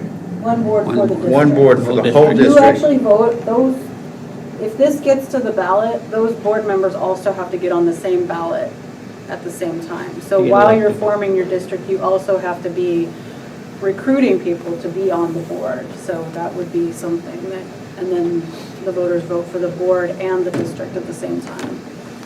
So what are you specifically asking for us? Because on the second page, it says that what you're asking the City Council to do is, number 1, approve a resolution in support of forming a special purpose parks district, and number 2, work with stakeholders to develop detailed operational plans and address questions. But I heard you saying you were asking us to indicate support for the steering committee to continue working towards getting this on the ballot. The resolution is that the city of Creswell approves of this proposal, and therefore it can move forward to go out for signatures. The working with the committees and things is just part of the... So you would ask the city council to approve a resolution saying that the city council is in support of forming the district? Yes. But that's different than the city council saying, we're more than happy to send this to the voters. No, that's what I mean. I mean, those are two different things. Well, the proposal is to move forward with the petition, which goes to the signatures. Yeah, I hear two different things. I hear one being that we're in support of the steering committee continuing to move forward and gather signatures and put it on the ballot for a vote. Right. But I hear something different if we're voting and we're saying that as a council, we approve of. Yeah, I don't think she's asking for approval because you can't approve it. City council can't, it has to go to the voters. In support of forming. But yeah, it's a resolution supporting the process, which will ultimately allow the voters to decide. I would want to see the resolution and understand. how it's worded. I talked with Lisa on the planning commission. She's very excited about this, and she has a lot of background in this exact thing. And so, yeah, we probably want to talk to her a little bit. Then I have one other concern. As I look at the numbers, on this piece of paper, it says 75 cents per 1,000, which would cost a typical homeowner in Creswell $157 annually, and if my numbers are correct, that comes out to a $210,000 house. And I don't know very many That's your average houses. median house. Yeah, I can't believe that that's accurate. That's not accurate. Well, that's according to the county. That's the And accurate, on this one, it says it's $131 a month. that's for Cottage Grove. You guys have higher median. Oh, okay. Property values than we do, so. Yeah, I would want to make sure that we really nail that number down. Well, I can show you. For my math, and I live in a very moderate home that I'm sure is valued up in the My $350,000. 1989 manufactured home is more than that. It's the assessed value, The assessed My value, assessed value is more than that. not the real market value. The assessed Oh, value, okay. which can only go up 5% a year. 3%. So I would just want to make sure we And that's really what have the those tax is on numbers. as well. The Yeah. tax is on the median assessed value of your home, not your actual real market value of your home. So this tax will also go up every year with the value of your home. If the median, if the Well, it does assessed go up value every of your year. home goes Yeah, up. it goes up every Not the year. real market value Yeah. goes up. It'll stay at that 75 cents though. It's a permanent rate. Yes. The rate won't go up. I would want to make sure of those numbers before, because part of what we would be needing to do is to communicate that. And Sheet, if you want. That's on the county yeah. website. This is 2022 and 2023. That was last year. This is City the of latest Creswell, one. $209,000 median assessed value. City of Dunes, Coburg, $290,000. Yeah, I don't honestly believe those numbers. I mean, Creswell has the highest per capita income in all of Lane County now. But I think that your median assessed value is crap. The median assessed value is something that's calculated by the tax assessor. It's not Okay. calculated by a realtor. So it's set, and it's set historically way back when they passed Measure 5 and 50. And it has Okay. been going up 3% every year since, unless you sell it or you do a major renovation. Then it gets reassessed and it starts over climbing. that Mine went up 3%. about 30% when I moved into my place. Well, and I think what people will want to know is if you say it's going to be 75 cents per thousand, and everybody's going to go home and figure it out themselves and say, that's what I'm paying. And people are going to vote, as we do for all the districts, based on what that's going to, And how much you're going to be paying. To answer your question about wanting to see the petition itself has to be approved by the county commissioners before it goes out for signatures, which then, once we get that written up, if this moves forward, we write up that petition, and we would obviously make sure that there was an agreement from the city councils, both, that that's kind of looked like the right wording. So, I'd like to so see you're that. not ready for us as a city council to take any action? No, I am. I would like you to approve that we move forward to at least create the petition around those boundaries. So moving forward to create a petition, You're basically, what you're doing, the petition places it on the ballot. So you're supporting the process that eventually is going to put the district on the ballot with the understanding that the proposal is 75 cents per 1,000 assessed value. That's basically what it. so will you be drafting this resolution No, forward? I'm going to look at what they already have. And Okay. This is the timeline of forming a special district. It's also on the county website. And then the district formation, this is the signature gathering piece. And There's a lot of steps before. So Yeah. when would we as a council need to have this vote?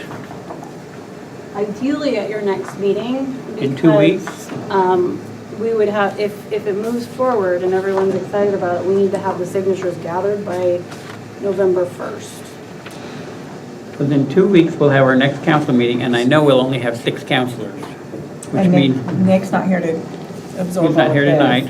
But 6 councilors in 2 weeks means a split vote would mean no, because I will not be here in 2 weeks. When's your next meeting? 2 weeks. August August 12th or something? 9th, I think. 12th, something like that, yeah, 12th. I think it's 12. So we could take it up in September. It doesn't give us any more chance at the work session to talk about it. What do you think? Well, this is for the May 2025 primary election, correct? Yes. And we need to move this fast to get it on the ballot for. You have to have your signatures submitted to the county for counting so that they make sure you got enough accurate, valid signatures, which is 15% of the amounts, which is 5,000, well, which is actually 3,400 signatures, but you want to make sure you get at least 5,000 so that you have enough valid signatures. Those have to be turned in for that approval 191 days before the election, which puts it at early December. So you kind of want to get your signatures like early November to make sure that you've got enough and you don't have to go back out and get more. So September gives us 2 months to do that, which is a pretty short timeline. No, that's pretty short, because my thought was, because I'm still unclear as to exactly how this is going to work and what it's going to look like for Creswell. And it doesn't sound like we have time, but it would be nice to kind of narrow down some of that information and perhaps use that scientific studies survey and get some of this feel out to the community to whether they want to do this or not. I love the idea of taking it to the voters, but you bring up a good point, is that we could get outvoted. Well, we will and get this was outvoted. this will still happen. So I would really like to have a feel as to what the community, how they see this, how they view it. And not just the question, would you like a rec, but Some specifics. But specifically, would you like a rec, this is potentially what it could cost you. Like, I think that Yes. asking people what they want is one thing, but when you put the fact that they have to pay for it in front of them, it kind of makes them pause and think about it a little more. Absolutely. Yeah. We've found that over and over when we've done surveys. And we may be surprised, because, I was shocked that the community wanted to pay for extra officers, as they did. We may find out that they're fine with that.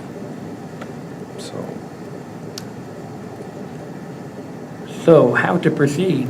You're saying maybe we can get a survey out to our Yes, folks yes. ASAP. But with some information that I don't think we have yet, that we don't know. And with some guarantees that it's our people taking the surveys and not people just trying to sway the outcome. Well, you're using the scientific studies, right? What we And put in the budget this year. I trust Oh, that's that- right. Yes, Yeah, no, I I forgot about trust that Yeah. that's going to be We done. have language around all, we did two. We did one that was a scientific survey, and then we the real world project that Curtis also worked with from the U of O did an additional survey and got just kind of dug a little bit deeper based on those responses. And so I've shared both of the results of those surveys with Michelle and Curtis and a couple other people on the committee. So you're welcome to duplicate those questions and things if that's. So I just came home from this conference, mayor's conference, and one of the sessions I attended, they talked about putting things before people for votes, bonds and things, and they said, don't do anything like that in less than 2 years. It takes 2 years to have it all ready. And I know you've been working on this a long time already, but now we're saying that as a council, we have to make a decision in 2 weeks so that it can happen in May, which feels really fast. We've been talking about it longer. Well, this is, Yes, we have. but this is the first presentation, this is our first presentation where we've actually had something like this, and we've been able to ask you questions and get feedback. Well, I was here before, but Yeah, so I mean, the other thing is if it goes up for a vote and it doesn't pass, you just come back and try again. The other thing is if you said no at your meeting and the South Lane community wanted to proceed, we could, just based on the South Lane School District, and then Creswell could theoretically annex in at a later date because there would be, kind of some potential for that there. I mean, or people who lived in Creswell, I don't know how that works, but you can annex yourself into a special district also, so. Now, you can go up to Willamette Lane and take part in the programs, and you pay a out-of-district fee. You pay an out-of-district fee, but if you live on a property that borders the district itself, you can annex your property into it. So do we, council, do you think it can be done in August, or do you want to see if Michelle can put together a survey and see if we can get some data and make this decision in September? Let's have everybody give their input. We'll just go around the room. I don't know that this can be effectively done in 2 weeks. And so I would vote for looking at September because I do think that we need to get feedback from our community as to where they're at with this, even if we want to kind of start the process. I think potentially holds great possibility. I would like more information. I'd also like to know what the voters think. The survey would be great. And 2 weeks is too quick for me as well. Eugene, you have any thoughts?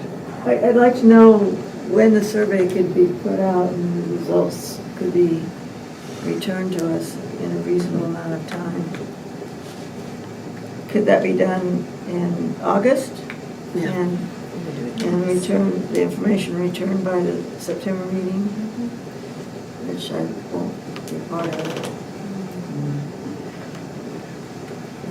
But maybe you can give me the information and I can give you my input without being at the meeting virtually or in person. That's not legal. Right. Right, I didn't think so. Stacy? I much prefer to wait. Getting this the day of, and yeah, I need more time. Yeah, there's no way I would not be ready to make a decision in 2 weeks. Okay, so we're looking at putting it on for September. We will not have another work session before then, so when you get some information, Michelle, can you just get those surveys sent out to us and with the results? And then we'll come back, and then also, we'll have the resolution as well for the September meeting. And we'll encourage Nick, that if, he'll have the packet, or he should have it, and I'll talk to Nick and say, please talk to Michelle if you've got questions. I'd also like to see what the ballot language is proposed to look like at that time. That's going to have to wait on this part. So really, and then if you want the resolution itself could, be altered to specifically flesh out a little bit more of that. But the petition itself will be close to this language. The ballot measure itself will just be, approved to form a park and rec district. You're not going to state any specific activities or anything in that ballot measure. It's just going to be that you approve to form this district at this rate. Yeah. And it will have specific information about the board. Yeah. How the board will be made up, how many. Right, people I from would like to Creswell, see that. how many people Yeah, from- I would like to see that. Yeah, I haven't seen any board. Yeah. That's probably something that your steering committee is going to be working on. That's what the petition form is. The steering committee will be developing the parameters for forming a board and the makeup and that kind of thing. And then that would, of course, depend on whether Creswell's in or out, so to speak.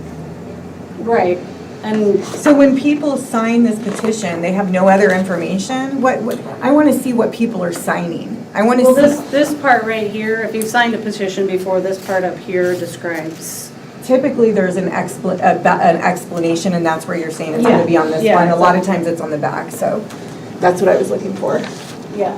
Please see the description of boundaries for the territory on the reverse of this one, Okay. which is not this. And does it state on that what the cost would be to the person signing it? On here, I can. Okay. Yeah. Okay, so we're going to come back to this in September, the September council meeting. Thank you for coming, and thank you for staying for such a long time. Okay, so councilors, it's 9:21. So I know that the LOC legislative priorities, when I looked over the date, Michelle, it said September 27th was the deadline for getting that information to them. So to speed this process up, one way to do it would be, because there's all this information to read that explains what these are all about. So we could spend a few minutes on it tonight, or all of you could email to Michelle your top 2 picks. Nope. And An then illegal meeting. email the information only to you, and then you would compile them. It's still an illegal meeting because you're doing business serially away Okay. from here. Okay. So with this deadline being September 27th, do we want to work through this tonight? We have a meeting on September, and I looked this up, but we have a work session before this deadline. And as I read it over, I had the impression that we could decide this by consensus in a work session. I'd rather you didn't, I'd rather you vote on it. I think the league expects a vote. They always have in the past. That's how we've done it in the past, I know. I'm trying to figure out how we can not tackle this tonight. Stacy? Is there any reason that we shouldn't just have a work session in August if we're overloaded with work? You can't do this in a work session. Yeah, we can't make the decision in a work session, but I we mean, could. you can give me your top 5. That's what I thought we were going to do tonight. Yeah. I came I have prepared. your top 5. I mean, I came prepared. I already know what my came prepared to give top you my ones top are. 5. I have my And then top I 5 just chosen too. bring it to August for a vote. If we can agree as a group tonight on what the top 5 are. You want to do this first, or do you want to do the food truck ordinance? That was next on the agenda. I want to do this first. The food truck ordinance is not time sensitive. So we don't have to address that tonight? Okay, so council, then we're not going to be able to return to food truck ordinance till September. No, that's fine. So council, are you good with postponing the food? My opinion is I looked over the food truck ordinance. I only saw a couple things that I wanted to ask about, but I feel like it's pretty good. Has everybody had a chance to, and if we all agree with that, maybe we just put it up for vote next time. I'm good with the food truck. Yeah. I went over it. I like it. I just had one question about it. That was it. Okay, well, I have several questions about it too, so. Okay. Okay, so let's just tackle them both. Okay. And keep going. So, let's do the LOC first, since we kind of got onto that. So let's go around, and everybody list your top, 3 to start with? And see what we come out with? 5. 5? That's what it says. Because there's 6 of us, so that means we could have 30. And then we got to start whittling it down. Okay, let's just start, we're going to go reverse order. Councilor Castillo, you go first. Number 1 was infrastructure funding. So we got to make a list of this. I'm just going to write it on this, Okay, on my paper here. okay, go You ahead. got my first one? It's 1A. Second is 7A, infrastructure funding. Oh, that's the same one. Oh, why is it? It says it's co-sponsored. Co-sponsored by a committee. And if you look under the first one, it says the same thing, co-sponsored. Okay. And then let's go to number 3 will be my number 2, energy and affordability challenges from rising utility costs. So hang on, 3 what? 3C. 3C, okay. And then 5.4, cybersecurity and privacy. 5.4. So we're supposed to have our 1 through 5C. 5, I'm sorry, B. I mean B. 5B. Maybe I'm more tired than I think I am. Go ahead. And last one, well, not last one, because I picked another one. 4C, alcohol tax. Okay, Stacy? You know, I didn't bring my notes, but I really only had three. 1A, 5B, and,